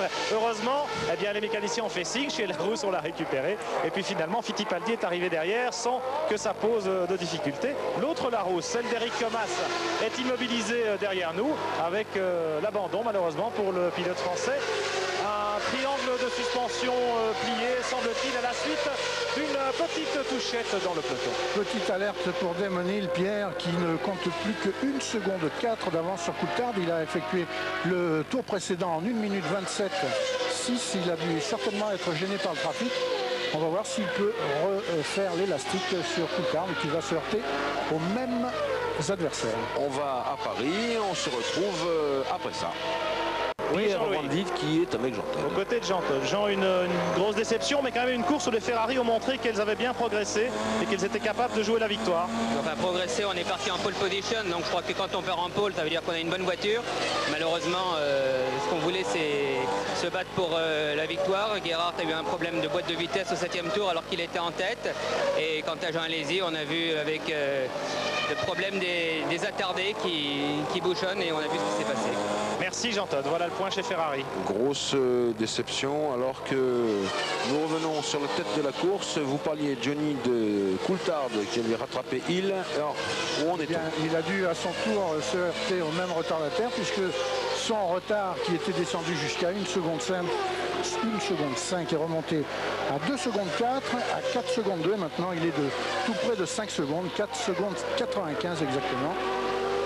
Donc ça va et vient, et maintenant voilà qu'il n'a plus que 2 secondes de retard, Coulthard. Donc c'est fonction des dépassements des retardataires que les positions relatives de Hill et de Coulthard sont en train de se jouer, mais il conserve le commandement de la course. Donc ça nous met l'abandon d'Alesi, Hakkinen en 3e position, Barrichello en 4e position, Verstappen en 5e position, Brundle en 6e position. Verstappen, c'est l'équipier normalement de Michael Schumacher. Alors Alain, avant toutes ces péripéties, nous étions en train de parler de Schumacher, de son peut-être sous-entraînement avant le prochain Grand Prix et peut-être de sa facilité à mieux régler la Benetton Ford au Japon, en Australie, là où se jouera le championnat du monde par rapport à Williams-Renault. Oui, surtout le handicap que je peux imaginer pour Michael, c'est le fait de ne pas avoir couru ces deux Grands Prix. Le fait, alors qu'on voit Brundle qui s'arrête, le fait que psychologiquement, et vous savez, c'est mon avis, la psychologie joue un rôle très très important pour un pilote. Il va passer d'une situation où il était dominateur au championnat sur le plan technique, mécanique avec sa voiture, dominateur sur le plan des points par rapport au classement vis-à-vis de Damon Hill, et peut-être à une situation où il va se retrouver en fragilité, et bon, ben voilà, psychologiquement, il va se retrouver dans une position différente, et là on va voir comment ça peut tourner d'un côté ou de l'autre, parce que ce sont quand même deux pilotes qui n'ont jamais gagné le championnat du monde, qui sont, bon, Damon Hill se retrouve dans une position un peu de miraculé, il faut quand même reconnaître, donc il va jouer son va-tout, il n'a pas grand chose à perdre, et Michael dans la position du frustré. Et du coléreux. Non, plutôt frustré, parce que c'est vrai que c'est difficile, et il va se dire dans la voiture sans arrêt, mais si je perds le championnat cette année, c'est incroyable, quoi. Il y a quelque chose qui ne va pas, mais bon, sur le plan technique, il faudra bien gérer son problème, bien comment dirais-je, régler sa voiture. Schumacher ne pourra pas compter vraiment apparemment sur un de ses coéquipiers, alors que Damon pourrait compter sur, on pourrait dire aujourd'hui, pourrait compter sur Coulthard, mais ce ne sera plus Coulthard, ce sera normalement Mansell. Donc est-ce qu'il va pouvoir compter sur Mansell? Psychologiquement, en tout cas, il va se trouver Damon Hill va se trouver dans une position beaucoup plus facile que celle de Schumacher, qu'on n'aurait jamais pu penser ça il y a quelques semaines. Alain, la voiture, la Benetton Ford, plus facile à régler que la Williams-Renault sur un terrain inconnu? Impossible à dire pour quelqu'un de l'extérieur, même en connaissant bien les voitures. Ce qui est certain, c'est que la Williams, on connaissait son atout majeur, c'était le moteur Renault depuis le début de la saison. On connaissait ses défauts, c'est le châssis. Beaucoup de problèmes techniques en début de saison, et plus ça va, plus la voiture est performante. Un peu les mêmes caractéristiques en ce qui concerne les essais entre les deux voitures, c'est-à-dire ce sont des voitures qui marchent très très bien aux essais, mais qui sont capables de se faire battre justement par des Ferrari. Par contre, en course, ce sont des voitures redoutables, aussi bien la Williams que la Benetton, mais avec une amélioration beaucoup plus sensible pour la Williams que la Benetton depuis le début de la saison, par exemple. Donc avantage pour la fin de saison à Williams. Ouf, c'est sorti un peu large pour le sieur Gounon. Donc mon cher Alain Prost, vous nous promettez une fin de championnat extrêmement chaude. Attention, Coulthard a essayé de passer là-bas dans la poussière et en bloquant ses roues, et il se retrouve tout de suite dans la boîte de vitesse de Damon Hill. Eh bien, Gounon, qu'est-ce qui lui est arrivé? L'accélération, il a perdu l'adhérence à l'arrière. Drôle de petite figure. Peut-être qu'il était gêné par la voiture qui roulait devant lui, qui accélérait moins fort que peut-être aussi. Et du coup, ça nous met, vous avez vu, Damon Hill, eh bien, il est la proie directe de son équipier David Coulthard, alors que vous, Pierre Van Vliet, vous êtes chez McLaren en train peut-être de faire le point et de regarder les ravitaillements. Chez McLaren, mais aussi chez Williams. Chez McLaren, Martin Brundle s'est déjà arrêté. Il est 6e après ces deux arrêts ravitaillement. On attend donc Mika Hakkinen qui occupe la 3e place pour l'instant derrière la Williams. Mais juste derrière, le stand suivant, eh bien, on est prêt à intervenir chez Williams. Pierre, vous avez une Williams. C'est en principe David Coulthard, voilà, oui, comme tout à l'heure. C'est bien Brundle qui s'est arrêté le premier chez McLaren. Coulthard, le premier chez Williams Renault. Ravitaillement de routine, changement de pneumatique. On a préservé un peu les pneus pendant les essais pour avoir suffisamment de gomme fraîche pour la course. 8 secondes 7, moi j'ai compté plus de 10 secondes, mais enfin bon, allez, 8 secondes 7. Attention à la sortie des stands, très très chaude. Ça nous laisse Damon Hill maintenant avec un petit peu d'avance. On va tout de suite jouer au jeu top position.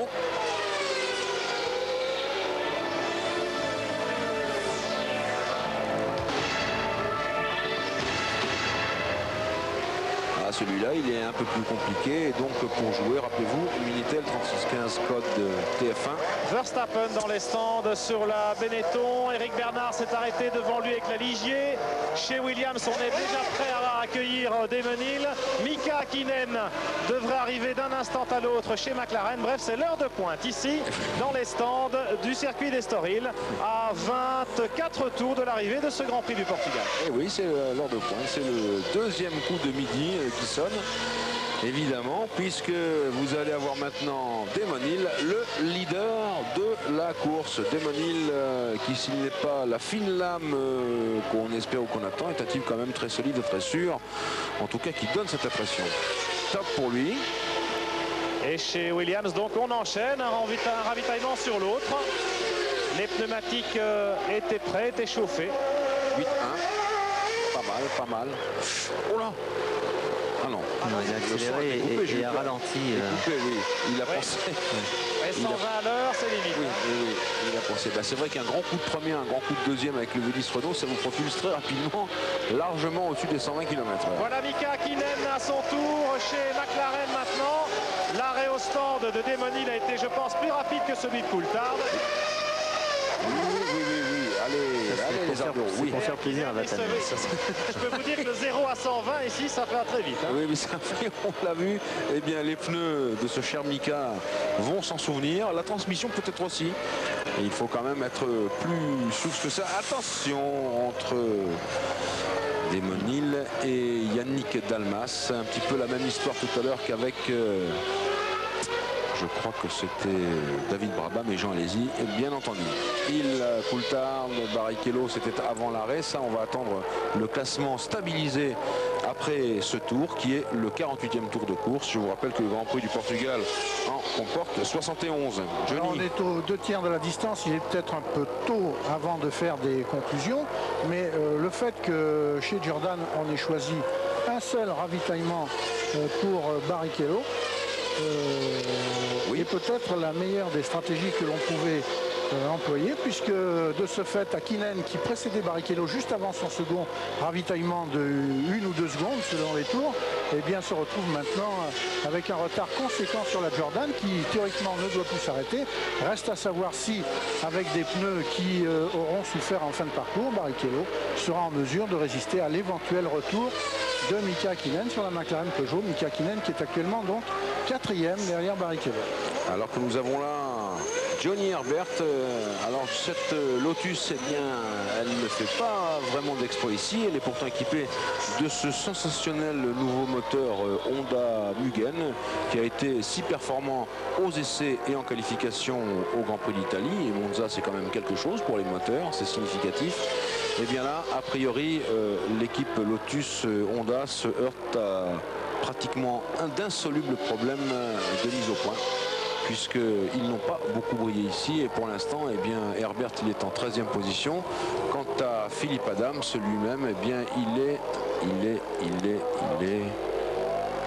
plus là. Il est en 20e et dernière position. C'est ça, je le cherchais avec un petit peu plus de place, mais non, pas du tout. Il est 20e et dernier, donc lanterne rouge. Attention, ici, c'est Gigi Leto. Qui est 7e. Qui était 7e avant cette arrêt. Avec la voiture de Schumacher, il y a quelque chose qui ne va pas. Ah, peut-être un problème d'embrayage ou quelque chose comme ça, parce que je vois qu'on a lancé les roues avant de reposer la voiture au sol. C'est donc un problème peut-être d'embrayage. Il s'en était déjà plaint, Gigi Leto, de l'embrayage de sa voiture au Grand Prix d'Italie, ainsi que de toutes sortes d'ennuis qui avaient accablé cette voiture, qui pourtant, quand c'est Schumacher qui la conduit, n'a rien. Alors, est-ce que c'est vraiment ce qui concerne Jean-Louis, en ce qui concerne les deux Williams, c'est bien après leur second ravitaillement, et bien l'ordre est resté inchangé. Barrichello au stand. Alors, c'est quoi? Et il repart. Oui, c'était prévu chez Jordan. Il avait retardé son premier ravitaillement, mais il y avait un second ravitaillement inévitable. Ah bon, alors donc ça c'est une bonne nouvelle pour Hakkinen, qui du coup a de grandes chances de se retrouver à la lutte avec Barrichello pour la 3e place. Attention, il y a un peloton très très chaud devant Damon Hill.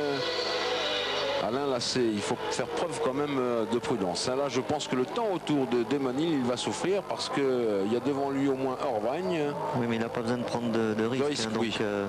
Il y a les risques quand on dépasse un pilote, et puis après, bon, on ne sait jamais, le pilote que vous venez de dépasser peut très bien se louper derrière vous, donc il faut être très vigilant. Là, pour l'instant, il n'a aucune pression de la part des concurrents, si ce n'est de son coéquipier, qui ne devrait pas être un problème.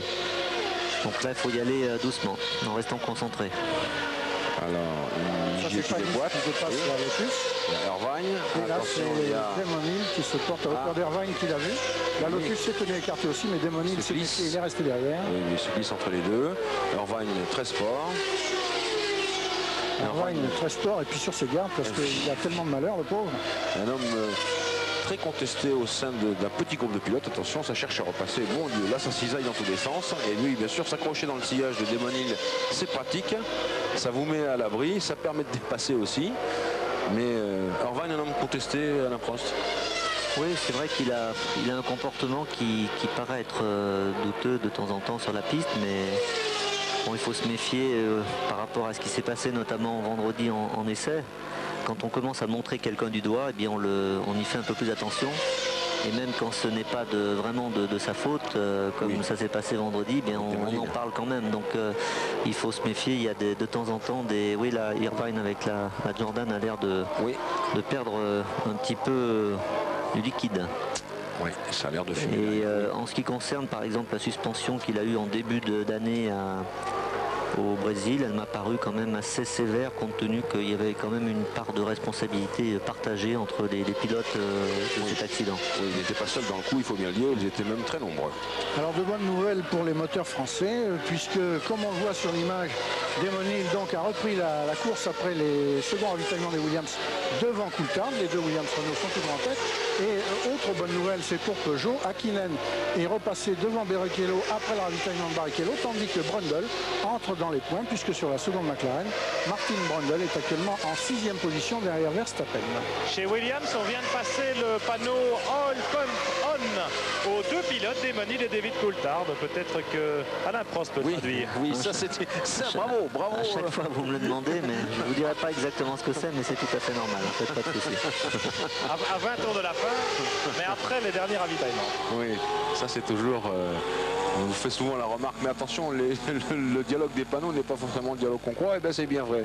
Mais Alain Prost ne trahira pas le langage des panneaux de son ancienne équipe, qu'il a amené ici même, vous l'avez dit, Pierre Van Vito, son 4e titre de champion du monde.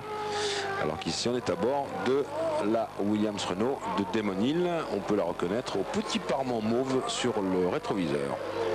Ceci pour nos amis téléspectateurs initiés. 20 tours jusqu'à l'arrivée pour Demonil, 20 tours difficiles.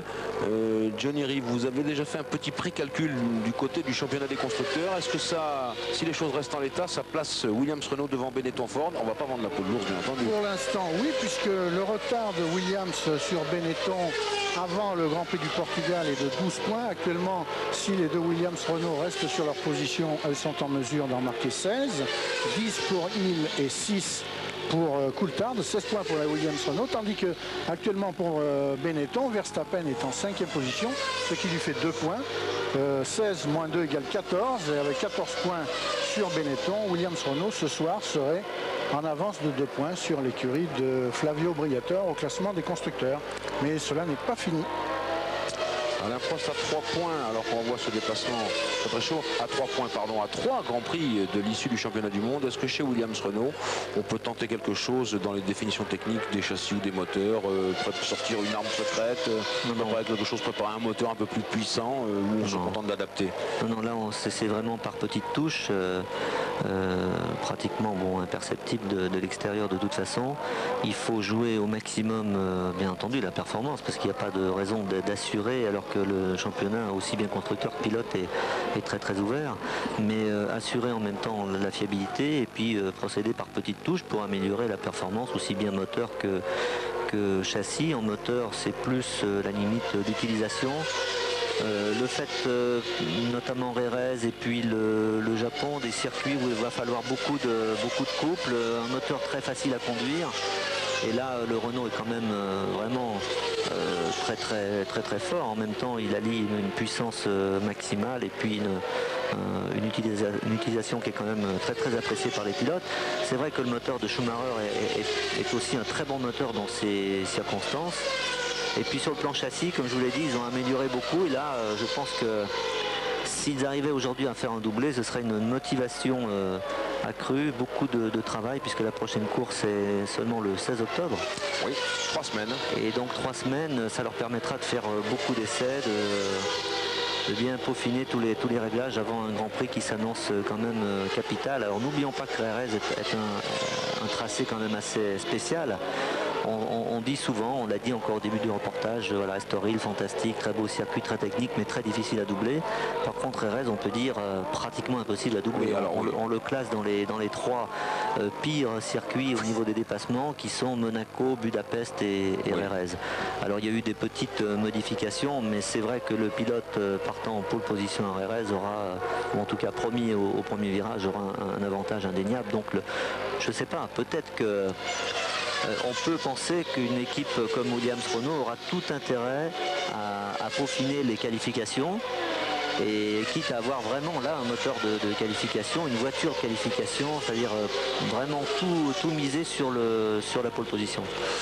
Alain, ne tirons pas de plan sur la comète, comme dirait Jean-Pierre Beltoise, mais est-ce qu'on peut imaginer par exemple que sur Jerez, qui est un tourniquet, c'est vous-même qui avez employé ce terme, et qui maintenant a, je crois, 1 ou 2 chicanes supplémentaires pour raison de sécurité, donc encore plus un tourniquet, on pourrait voir la Benetton Ford se faufiler, alors que la puissance du Renault parlerait mieux sur Suzuka.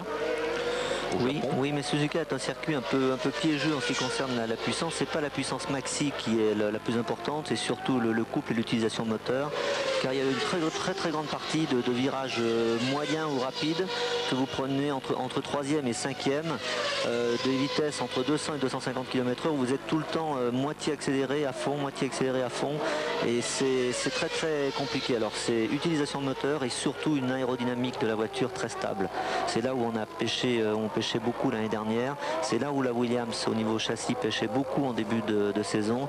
Elle a l'air beaucoup plus à son avantage faire la différence, qui va mettre au point la voiture et qui va la conduire. C'est un circuit très compliqué, Suzuka, au Japon. Ce qui nous permettrait d'avoir donc à Adelaide, qui est un circuit en ville, mais un très beau circuit en ville, un Grand Prix faramineux, comme on en a souvent vu. Retour à la course, vous avez vu les écarts, alors que là, il y a Coulthard qui va bientôt passer à l'assaut de Irvine sur sa Jordan. Pour l'instant, l'écart entre les hommes de tête est de 6 secondes. Je parle de Hill et de Coulthard, soit les 2 Williams-Renault. Hakkinen toujours 3e, Barrichello 4e, Verstappen 5e, Brundle 6e, et puis ensuite Blundell, Fittipaldi, Panis 9e, Irvine 10, Leto 11, Bernard est 13, le 12e de Morbidelli, 14 De Cesaris, 15 Herbert, 16 Alboreto, 17 Martini, 18 Dalmas, 19 Gounon et 20 Adams. Et bien on a toujours les mêmes 20 pilotes dans cet ordre pour ce Grand Prix du Portugal. Vous voyez que la fiabilité tient quand même, hein, Johnny. 20 voitures encore.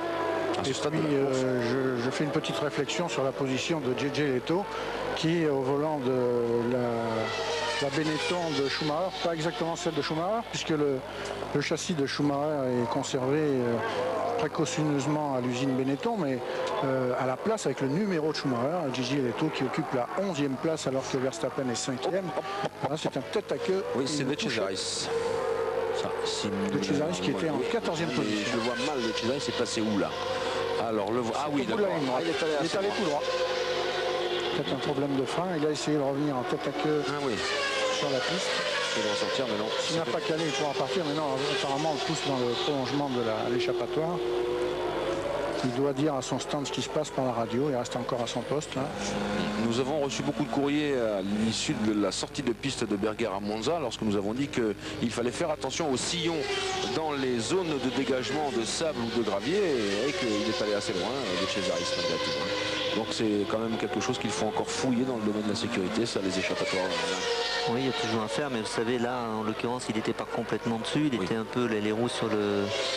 Dans le cas d'une voiture qui a encore les freins et qui n'a pas cassé quelque chose ou qui n'est pas vraiment déjà en tête à queue, dans ce cas-là, l'asphalte est encore la meilleure chose.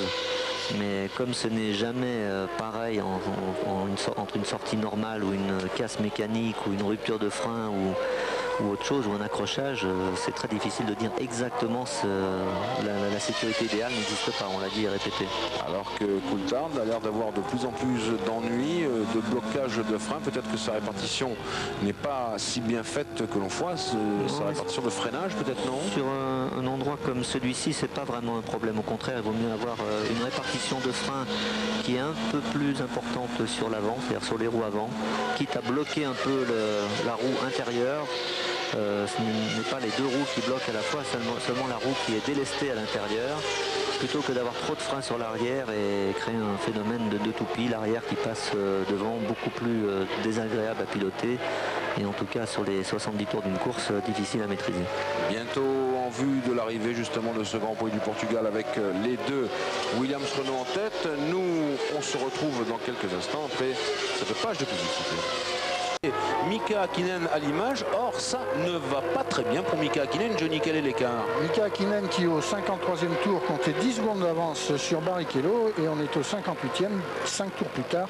Il ne compte plus que 2 secondes 9 d'avance sur Barrichello. Il est aux prises avec les deux Minardi, Alboreto à qui vient de prendre un tour, et maintenant Martini à qui va prendre un tour. Alboreto s'était écarté très loyalement devant la McLaren. On va voir comment réagit Martini. Je crois qu'il lui a fait un signe. Il a fait signe qu'il avait vu qu'il pouvait passer au même endroit où allez-y à accrocher Brabham. Alors que là, c'est une vue caméra arrière sur la voiture de Mika Hakkinen. Pierre Van Vliet, vous, chez McLaren Peugeot, on est tranquille? Oui, a priori, pas d'inquiétude du côté de chez Peugeot. Je viens d'aller voir la télémétrie. Eh bien, pas de problème sur le moteur V10, même pas de problème de température qui ont parfois un peu handicapé les mécaniques françaises et le châssis anglais McLaren. Et puis, par contre, on craint peut-être pour une usure de pneumatique un peu excessive. Vous connaissez le style particulièrement généreux de Mika Hakkinen. Peut-être aussi des petits problèmes du côté du frein. Qui continue, ça c'est la nouvelle portion, et là on retrouve l'ancienne portion, un beau coup sur les vibreurs de la part de M. Hakkinen qui avait violemment démarré des stands il y a quelques tours déjà. Mais bon, Hakkinen toujours sur le podium, voilà qui fera plaisir à nos amis de Peugeot, mais c'est quand même les deux Williams Renault qui sont en tête de la course, très bien en tête maintenant, puisqu'il a 6 secondes et 9 dixièmes d'avance sur Coulthard et carrément 30 secondes sur Hakkinen, qui se bat donc lui avec justement le monsieur que vous voyez là, qui est Rubens Barrichello. Alors que ça se dispute ferme pour le dépassement des retardataires. Attention à la Ligier, oui c'est passé. Donc les deux Williams Renault toujours largement devant. Ça sera une course comme à la parade, bien vu Alain, si ça tient comme ça en tout cas, bien vu en stratégie, bien vu en fiabilité, bien vu en pilotage. Oui, là je pense qu'ils ont dominé vraiment la concurrence de la tête et des épaules, on ne peut pas dire le contraire. Et derrière on a vu vraiment un groupe au niveau performance, à part la Ferrari de Berger qu'on a vu très peu de temps malheureusement pour le spectacle aussi, mais aussi bien McLaren Peugeot que Jordan, que Benetton avec Verstappen sont vraiment très proches en performance. Donc c'est vraiment une domination de Williams Renault et tous les autres derrière. Il va bientôt rester 9 tours de ce circuit qui est quand même relativement court, moins de 4 km. Alors, Johnny Reeve, sans vendre la peau de l'ours une fois encore, qu'en est-il, ou qu'en serait-il exactement du classement de Damon Hill s'il parvenait en tête dans ce Grand Prix du Portugal par rapport à Michael Schumacher, son grand rival absent? On le sait, mais c'est la dernière fois qu'il est absent. Eh bien, si Damon Hill entre, je vois une Ligier là-bas qui a fait un écart sur le bas-côté à la sortie de la course Sénat. Si Damon Hill franchit la ligne d'arrivée en première position, il marquera 10 points au championnat du monde. Il en compte 65, il en aura 75. Or, Schumacher, qui est absent depuis 2 Grands Prix, en compte 76. C'est-à-dire qu'il ne sera plus qu'à un petit point de Schumacher au moment où celui-ci effectuera sa rentrée à Jerez dans 3 semaines pour le Grand Prix d'Europe. En tous les cas, là, on est toujours sur la numéro 14, la voiture de Rubens Barrichello, alors qu'on voit au large la Ligier qui a quand même labouré, puisque même Dalmas a réussi à passer. Vous voyez que quand même Bernard a été au large, Dalmas en a profité et il a eu raison. Dalmas qui est le seul rescapé. Attention, qu'est-ce qui se passe de ce côté-là? Dalmas qui est le seul rescapé de l'écurie Larousse à moteur Ford. Benetton. Oui, mais il faut voir le parement rouge et on ne le voit pas.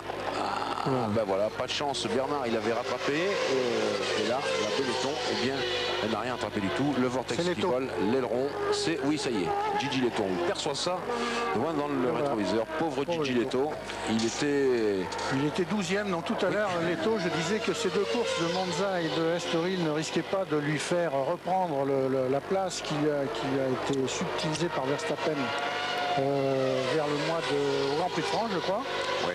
Et là, ces deux prestations de Monza et d'Estoril, le pauvre Leto ne vont pas remonter sa cote auprès de son patron Flavio Briatore. Oui, Alain, Leto, c'est une carrière qui s'achève. N'ayons pas peur des mots. Ce serait dur de dire ça. C'est vrai que ça fait de la peine parce que d'abord c'est un garçon charmant et sympathique, mais surtout c'est vraiment un pilote qui était, je parle à l'imparfait parce que c'est vrai que c'est assez incroyable. Tout à l'heure je parlais de psychologie des pilotes, mais quand on se sent fort, bien soutenu dans une équipe en forme physique et mentale, on a l'impression que rien ne peut arriver. Puis dès que vous commencez à douter, voilà, une petite erreur, il mord sur le... Et en plus, il a même un peu de chance de ne pas se faire mal parce que c'est très vite. Ici, c'est excellent. Et c'est le genre d'erreur qu'on fait quand on n'est pas assez concentré, quand on n'est plus dans son assiette, quoi. Et c'est incroyable parce que le fait qu'il n'y ait plus Schumacher, il aurait pu lui redonner confiance, le fait d'être, bien entendu, pas à côté d'un coéquipier aussi rapide et prestigieux. Et là, au contraire, on a l'impression que le fait de se retrouver derrière Verstappen 2 fois de suite fait qu'il doute encore plus et ça va être très dur pour lui parce que qu'est-ce qui se passe dans ce cas-là? On perd la confiance de son équipe, mais malheureusement tous les autres vous regardent, toutes les autres équipes et voilà, ça c'est Verstappen qui a failli faire pareil. Là je crois que Fabio Briatore va se tirer les cheveux et qu'est-ce qu'il va être content quand il va voir Schumacher arriver demain matin sur le circuit. C'est absolument invraisemblable. Je veux quand même ajouter une chose, c'est que très souvent on parle dans le sport mécanique et encore plus en Formule 1, on dit voilà, il n'a pas la bonne voiture, il a la meilleure voiture, ou on parle souvent de technique, on sait que quand on n'a pas le matériel ça va pas, mais je suis quand même assez content, surtout même en étant à l'extérieur, de voir que le pilote et l'homme comptent encore énormément, non seulement au niveau pilotage pur, au niveau mise au point, ça veut dire que le pilote est quand même lui qui fait travailler l'équipe dans le bon sens, c'est le catalyseur de toute une entreprise de plus de 100 personnes et ça remet un peu les choses à leur place, tant mieux pour Schumacher. Pierre Van Vliet de Verstappen qui récupère sa voiture in extremis. Oui. Pierre Van Vliet, vous êtes dans l'instant chez McLaren toujours. Oui, simplement pour vous donner de bonnes nouvelles de Mika Hakkinen. Tout à l'heure on avait craint la remontée de Rubens Barrichello sur le pilote McLaren et cette nouvelle place sur le podium, eh bien l'écart maintenant est remonté à 9 secondes. Il semblerait que Barrichello à son tour se soit un peu retrouvé englué dans le second peloton et que le trafic ait fait son œuvre à son désavantage cette fois. Pour conclure sur Gigi Leto, il dispute ici son 60e Grand Prix. Leto, il a commencé en Formule 1 en 1989 avec Onyx. Il avait été auparavant pilote essayeur dans la Scuderia Ferrari. Voilà. Dommage pour Gigi qui a abandonné tout à l'heure à la suite d'une sortie de piste où il aurait pu d'ailleurs se faire mal. Il faut bien dire les choses comme elles sont. À l'avant, toujours une poignée de secondes d'avance pour Demoni. 4 secondes 7 actuellement sur Coulthard, mais 28 secondes, près de 28 secondes d'avance sur Hakkinen, c'est-à-dire que les deux Williams Renault dominent complètement ce Grand Prix du Portugal. Reste pour les deux pilotes britanniques à rejoindre l'arrivée. Le malheureux Coulthard n'avait pu y parvenir à Monza. Il était tombé en panne sèche à moins d'1 kilomètre de l'arrivée. Donc là, il faut croiser les doigts pour Damon et pour Coulthard. Il faut effectuer 71 tours. On en est à la fin du 65e. Et oui, encore 6 tours. Pour l'instant, la meilleure place de Coulthard, c'était une 5e place au Grand Prix de Grande-Bretagne, puis une 4e place au Grand Prix de Belgique, après qu'il ait effectué un arrêt forcé pour qu'on vérifie son aileron. Et puis il était encore mieux placé à Monza il y a 15 jours. Hélas, la panne d'essence l'a guetté à l'entrée même de la parabolique, soit environ même pas 1 kilomètre avant la ligne de chronométrage qui sanctionnait l'arrivée de ce Grand Prix d'Italie. Retour alors que nous sommes à 6 tours de l'arrivée sur la Williams Renault de Damon Hill qui prendrait, si ça continue ici,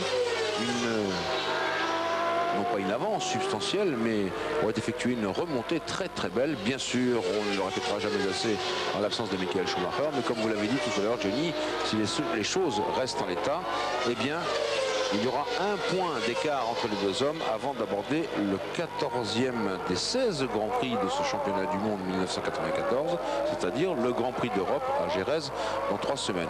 Là pour l'instant, Coulthard est à 3 secondes et 1 dixième.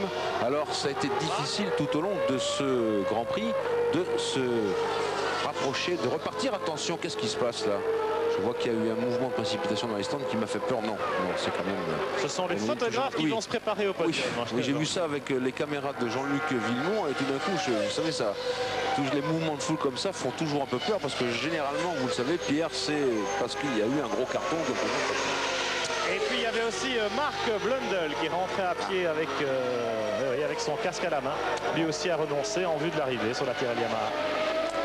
Alors donc... Damon Hill avec 3 secondes et 9 dixièmes d'avance sur David Coulthard. Oui, c'était difficile pour les écarts, Johnny, puisque ça a toujours joué l'accordéon dès lors que les leaders ont rattrapé les retardataires. Et on pourrait à cette occasion parler de Verstappen qui était revenu à une demi-seconde de Barrichello, mais dont la sortie de route rattrapée in extremis a dû faire l'effet d'une douche froide sur son enthousiasme et qui maintenant, Verstappen, ne semble plus être parti à l'assaut de Barrichello qui se contente de la 5e place qu'il occupe à 3 secondes du jeune Brésilien. Alors des petites nouvelles des Français à l'arrière de ce peloton. Panis est toujours le mieux placé d'entre eux avec la 9e place. Bernard est 11e. Dalmas est 15e et Guinon est 16e. Les 4 Français encore en course dans ce Grand Prix du Portugal. Nous suivons ici l'Écossais David Coulthard en 2e position à 3 secondes 9. Rien ne semble désormais devoir altérer. Ça c'est Guinon qui va perdre l'enveloppe. Attention. Attention Damon Hill, pas de mauvaise surprise. Puis il lui reste un tour à accomplir entier à Guinon. Au détour du virage, oui, monsieur le réalisateur, merci. Voilà, Coulthard maintenant. Il est où Guinon? Il a disparu des écrans. Voilà, voici. Attention, oui. Bon, il est passé Coulthard aussi. Voilà. Là, ça commence à devenir dur sur la jante et bien sûr, ça déséquilibre légèrement la voiture. Alain. Non, là, on peut se poser la question de savoir qu'est-ce que doit faire le pilote. Est-ce qu'il doit rentrer coûte que coûte, sachant qu'il lui reste un tour, ou est-ce que par prudence et vis-à-vis de ses pairs, est-ce qu'il ne doit pas s'arrêter sur le bord de la piste? Drôle de question de la part d'un pilote qui en 1982 avait fait ça en Afrique du Sud. C'était vous. Ah oui, mais... avant de gagner le Grand Prix. Avant de gagner le Grand Prix. Oui, ça c'est tout à fait. Bah, écoutez, en tout cas, je pense qu'il doit rouler jusqu'au bout en ménageant ses collègues pilotes, Jean-Marc Coulon, et puis en essayant de ramener la voiture pour repartir. Le plus célèbre d'entre nous, il faut quand même le répéter, était le regretté Gilles Villeneuve, qui à Zandvoort, je crois, je ne sais pas quelle année, essayait de rentrer au stand pratiquement sans suspension. 78 ou 79. Il a eu plus de boîte de vitesse. Il était rentré à toute vitesse en plein survirage. Il manquait pratiquement tout le train arrière. Et s'étonnait que Mauro Forghieri ne puisse pas réparer la voiture.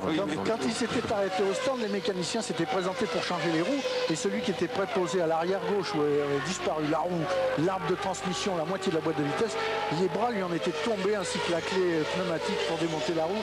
Il était complètement stupéfait. Il n'y avait plus de possibilité de monter la moindre jante ou le moindre pneu sur la voiture du grand Gilles Villeneuve, dont le fils, je vous le rappelle, a gagné récemment une épreuve en IndyCar. Que l'on verra Jacques Villeneuve au karting cet hiver au mois de décembre. Merci, oui, je vous le rappelle, ça c'est le 17 et le 18 décembre à Bercy avec Paul Tracy aussi. Jacques Villeneuve et puis bien entendu tous les jeunes de la Formule 3000 plus les grands champions, n'est-ce pas Alain? Pierre Van Vliet. Oui, j'aurais aimé vous présenter Paul Tracy tout à l'heure. Malheureusement, il n'est pas chez Benetton pour l'instant. Il sera là mardi par contre parce qu'il va faire un test en Formule 1 pour le compte de l'écurie Benetton. Mardi, mercredi et jeudi, ici même à Estoril en compagnie de Michael Schumacher qui reprendra le collier par la même occasion. Paul Tracy, le jeune Canadien, vainqueur en Formule Indy pas plus tard que dimanche dernier à Budapest, alors que Jean-Marc Gounon rentre à l'instant avec son pneu crevé. Eh bien, Paul Tracy donc pourrait faire son entrée en Formule 1 éventuellement la saison prochaine. Pourquoi diable les pilotes de Formule Indy viennent s'essayer en Formule 1 à Estoril, le circuit le plus dur physiquement pour eux et le plus compliqué pratiquement en pilotage? C'est simplement une question de circonstances, c'est d'opportunité. C'est parce que les écuries font essayer à des pilotes comme Tracy les voitures en fin de saison quand c'est un peu plus facile. Et c'est souvent ici que se passent les essais qui préfigurent un peu ce que seront les voitures et les pneumatiques notamment de la saison future. Donc c'est plus une question d'opportunité, mais ça tombe pas très bien pour les pilotes notamment américains. On a vu Al Unser Junior, on a vu Michael Andretti, maintenant Paul Tracy qui viennent ici sur des circuits difficiles, compliqués, bosselés, très physiques. Et très souvent, ils arrivent à faire 3-4 tours d'affilée et ils s'arrêtent physiquement détruits car c'est plus du tout les mêmes contraintes. Et là, ça va être dur pour Tracy, surtout les premiers jours. Alors qu'est-ce qu'on dit pour Desmonil qui a 8 petites dixièmes d'avance sur David Coulthard. La neige a fondu. Les deux pilotes finissent la course à leurs mains et que Coulthard va sagement terminer dans le sillage de son équipier. J'espère pour lui. Alors que ça, c'est un ralenti. Ah, c'est un tête à queue. Très mal placé. Qu'est-ce qui s'est passé? L'image est lointaine et furtive. C'est non, c'est peut-être en repartant des stands avec des pneus froids. C'était mieux crevé. Peut-être, oui, c'était. Il est méchant. Mais non, Gounod est un très bon pilote. Vous l'avez dit vous-même, Alain Prost. En son temps, je crois, c'était au Grand Prix du Japon. Alors que nous avons Coulthard et Hakkinen qui va peut-être monter. Dernier tour. Sur la troisième marche du podium. Alors attention, maintenant nous avons Desmonil à quelques kilomètres, un peu moins de 3 du bonheur. Oui, c'est la balade des gens heureux là. Si ça se termine comme ça, ce serait vraiment un carton plein pour Renault, carton plein pour Desmonil. Une superbe performance aussi pour David Coulthard. Peut-être un peu déçu de ne pas avoir pu démontrer tout ce qu'il voulait, mais il a 22 ans, n'oublions pas, et ce qu'il est en train de faire ici dans cette équipe est vraiment très positif. Monsieur, on a bien entendu Alain, David Coulthard pourra encore démontrer son talent dans les Grands Prix qui viennent, puisqu'il est question de lui dans certaines écuries. Il a certainement des offres et c'est un peu la question que vont se poser aussi bien Frank Williams que Renault, de savoir s'ils doivent le laisser partir ou si ils doivent le tenir pour l'année prochaine, surtout puisqu'apparemment c'est signé déjà avec Mansell pour les 3 derniers Grands Prix. Oui, absolument. 5e victoire qui est en train de se profiler pour Desmonil. 5e victoire de la saison. Ce serait la 8e victoire en Grand Prix du pilote britannique qui livre ici son 31e Grand Prix. Il est maintenant dans la parabolique, la 180 degrés. Et voilà la victoire qui va se profiler avec le drapeau à damier là sur votre gauche. On applaudit. Il se rapproche de son stand. Bravo pour lui, Desmonil, alors vainqueur du Grand Prix du Portugal. Alors que là, nous avons David Brown et Adrian Newey qui se congratulent, les deux ingénieurs de chez Williams Renault sous la férule de Patrick Head, le directeur technique. 1 Hill, 2 Coulthard, 3 Hakkinen. Le voici encore un podium pour McLaren Peugeot. Sur la McLaren Peugeot. Donc 2 Williams Renault, une McLaren Peugeot sur le podium. Le 4e est Barrichello. Le 5e est Verstappen sur la Benetton Ford. Le 6e est Martin Brundle sur la 2e McLaren Peugeot. On se retrouve tout de suite pour le podium et puis l'analyse de cette course, de ce Grand Prix du Portugal avec Alain Prost. A tout de suite. Tour à Estoril pour le podium de ce Grand Prix du Portugal que l'on attend. Je crois que déjà il y a un ingénieur de Williams Renault qui est monté saisir la coupe des constructeurs. Alors que les drapeaux anglais s'agitent, et bien quand même ici Alain Prost, c'est un magnifique succès pour nous Français car ce sont 3 moteurs français aux 3 premières places. Oui. De Renault et un Peugeot quand même. De Renault, un Peugeot, la 6e place de Brundle. Donc les deux équipes équipées de moteurs français sont dans les points. Et c'est vraiment très impressionnant pour les Français. C'est un superbe carton plein pour Renault avec Williams. Ça va, le pauvre Schumacher, en voyant ces images, doit être blême. L'hymne britannique pour Desmonil, vainqueur de ce Grand Prix.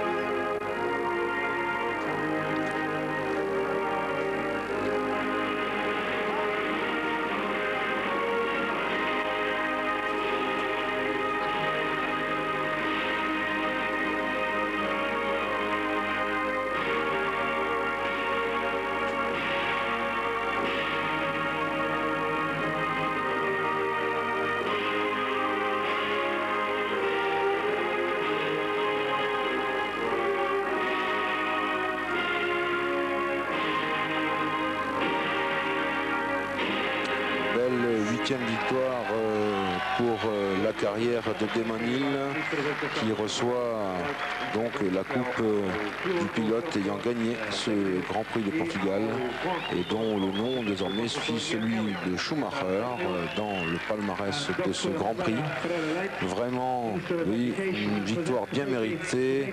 Alain Prost vous l'a dit, avec ce carton plein, alors qu'il y a le petit geste très gentil de Mika Häkkinen là-bas à droite, et tandis que David Coulthard, l'Écossais, là c'est lui en deuxième position. C'est sa première belle place et c'est César Torres, le patron de l'Italian Club du Portugal et le vice-président de la FIA, qui a remis sa coupe à Mika Häkkinen, le troisième homme du Grand Prix. Nous l'avons dit juste au début de cette cérémonie du podium, nous sommes fiers, nous avons motorisé ces trois hommes, deux Renault et un Peugeot, n'est-ce pas? Oui, c'est vrai. J'espérais que ça continue. Pauvre David Coulthard qui maintenant va retourner peut-être devant sa télévision, c'est quand même dommage. Alors que, oui, bien sûr, nous avons Pierre Van Vliet qui est avec le patron de Damon Hill et de David Coulthard, qui n'est autre que Frank Williams. Absolument, avec Frank Williams, une très grande satisfaction aujourd'hui. Frank, vous avez vraiment réussi la course parfaite. Oui, je dirais on a eu un très bon avantage aujourd'hui, les deux pilotes. Ils ont conduit parfaitement, pas prenant des risques. Et ils sont arrivés très bien placés. Alors le championnat des constructeurs est tout à fait relancé, le championnat des conducteurs est très ouvert. Comment est-ce que vous voyez les trois dernières courses de la saison entre Schumacher et Damon Hill? Très dur à battre Mike, mais pas du tout impossible. Un petit mot sur David Coulthard, Franck, pour conclure. David Coulthard, il a fait une course magnifique aujourd'hui. On se demande vraiment si vous n'auriez pas besoin de lui finalement. Je ne parlerai pas pour l'avenir, mais tout ce que je peux dire, c'est que nous et Renault et Elf sont énormément plaisir avec David. Ça sera une grande vedette sans aucun doute. Merci beaucoup, Frank Williams. Bravo à toute l'équipe Williams-Renault, évidemment. Je vous propose maintenant de revivre les moments les plus importants de ce Grand Prix du Portugal en compagnie de Jean-Louis Bernardelli. 13e Grand Prix de la saison. C'est le départ avec 25 voitures seulement puisque Katayama est tombé en panne pendant le tour de chauffe. Il partira donc plus tard. C'est assez violent, assez sportif, engagement très viril. Engagement dont Berger va sortir devant, suivi de Coulthard, Hill, Alesi, Häkkinen et Barrichello. Nous voici à l'entrée du Raidillon, un endroit de la piste plus proche du rallye du Portugal que de la F1, qui s'appelle le tire-bouchon, où l'on constate que Alesi est un petit peu décroché. Berger se bat avec Coulthard et Hill.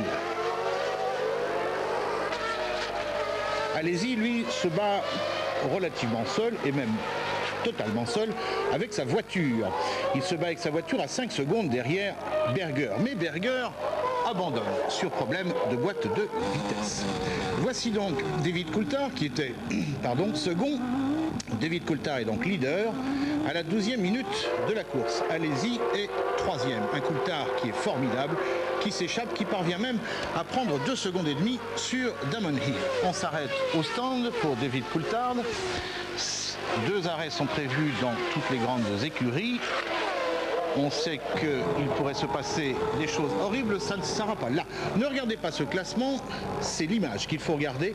C'est ici même que Coulthard, reparti des stands, va se faire doubler par Hill.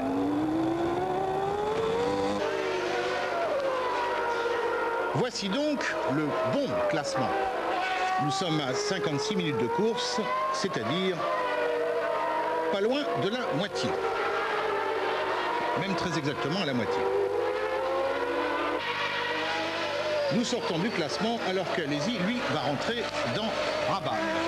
Abandon de la Ferrari, Häkkinen qui était 4e, gagne donc une place et se retrouve 3e. C'est à ce moment que chez McLaren Peugeot, on se dit qu'on va peut-être se retrouver sur le podium. C'est évidemment très dommage pour Alesi. La série continue. Le temps d'une très grosse frayeur pour Jean-Marc Gounon, ici sur la gauche de l'écran, qui est parti faire du tout-terrain. Et nous arrivons à la 2e série d'arrêts au stand. Pas de problème, donc pas de changement. Pas de changement, ceci veut dire que Hill est toujours devant. Sauf que Hill se bat dans le trafic depuis un certain temps et vous pouvez constater sa visière est bien sale. On peut le constater en voyant par exemple l'état de la caméra embarquée. Tout ceci, bien sûr, à des moyennes absolument colossales. 52e tour sur les 71 que compte la course. Il y a encore 20 voitures en course. Peu de changements, sauf que Leto sortira plus tard de la piste, abandonnera donc la 11e place. Quant à Blundell, il abandonnera également en abandonnant sa 8e place.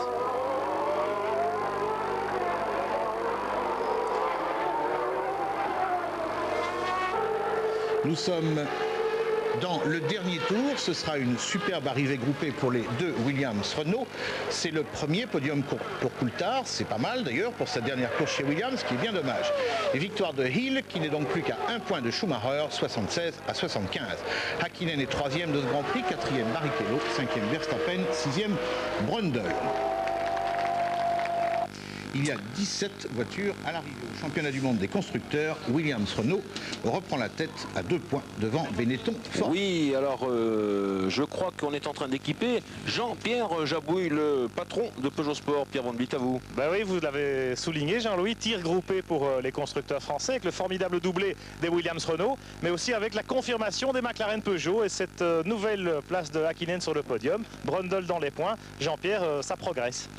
Bien oui, ça progresse et on est vraiment très content parce que le dernier podium, on avait eu vraiment une chance dans le dernier tour avec la panne d'essence de Coulthard, alors que là, eh bien, on a vraiment acquis cette 3e place à la force du poignet. À la régulière, alors est-ce qu'on peut espérer voir Peugeot encore dans le coup pour les 3 derniers Grands Prix? On se disait, Ron Dennis disait peut-être essayer de jouer encore la victoire cette année. Ah bien franchement, la victoire, vous voyez que les Williams-Renault marchent parfaitement bien. Mais on garde espoir et puis il faut absolument que l'on gravisse une place parce qu'on est habitué maintenant à cette 3e place.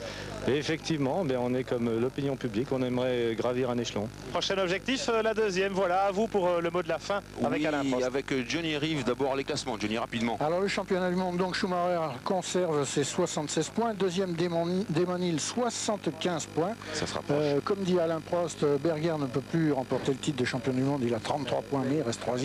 Hakkinen prend la 4e place à Jean Alesi, il a 22 points et Jean reste sur ses 19 points. Tandis que au constructeur, eh bien Williams-Renault passe sous le nez de Benetton Ford, 89 points pour Williams-Renault, 87 points pour Benetton Ford, Ferrari est 3e avec 58 et McLaren Peugeot 4e, 34 points. Alain, j'y reste dans 3 semaines, très vite. Oui, ça va être très difficile, je pense, pour des écuries différentes de Benetton et de Williams-Renault, car ils vont certainement mettre le paquet pour essayer de prendre les distances au championnat. Donc certainement une très belle course. F1 Magazine le lundi avec Catherine Pic, dimanche prochain Automoto avec toutes nos équipes. Et bien quant à nous, rendez-vous dans 3 semaines à Jerez en Espagne pour le Grand Prix d'Europe. Au revoir à tous.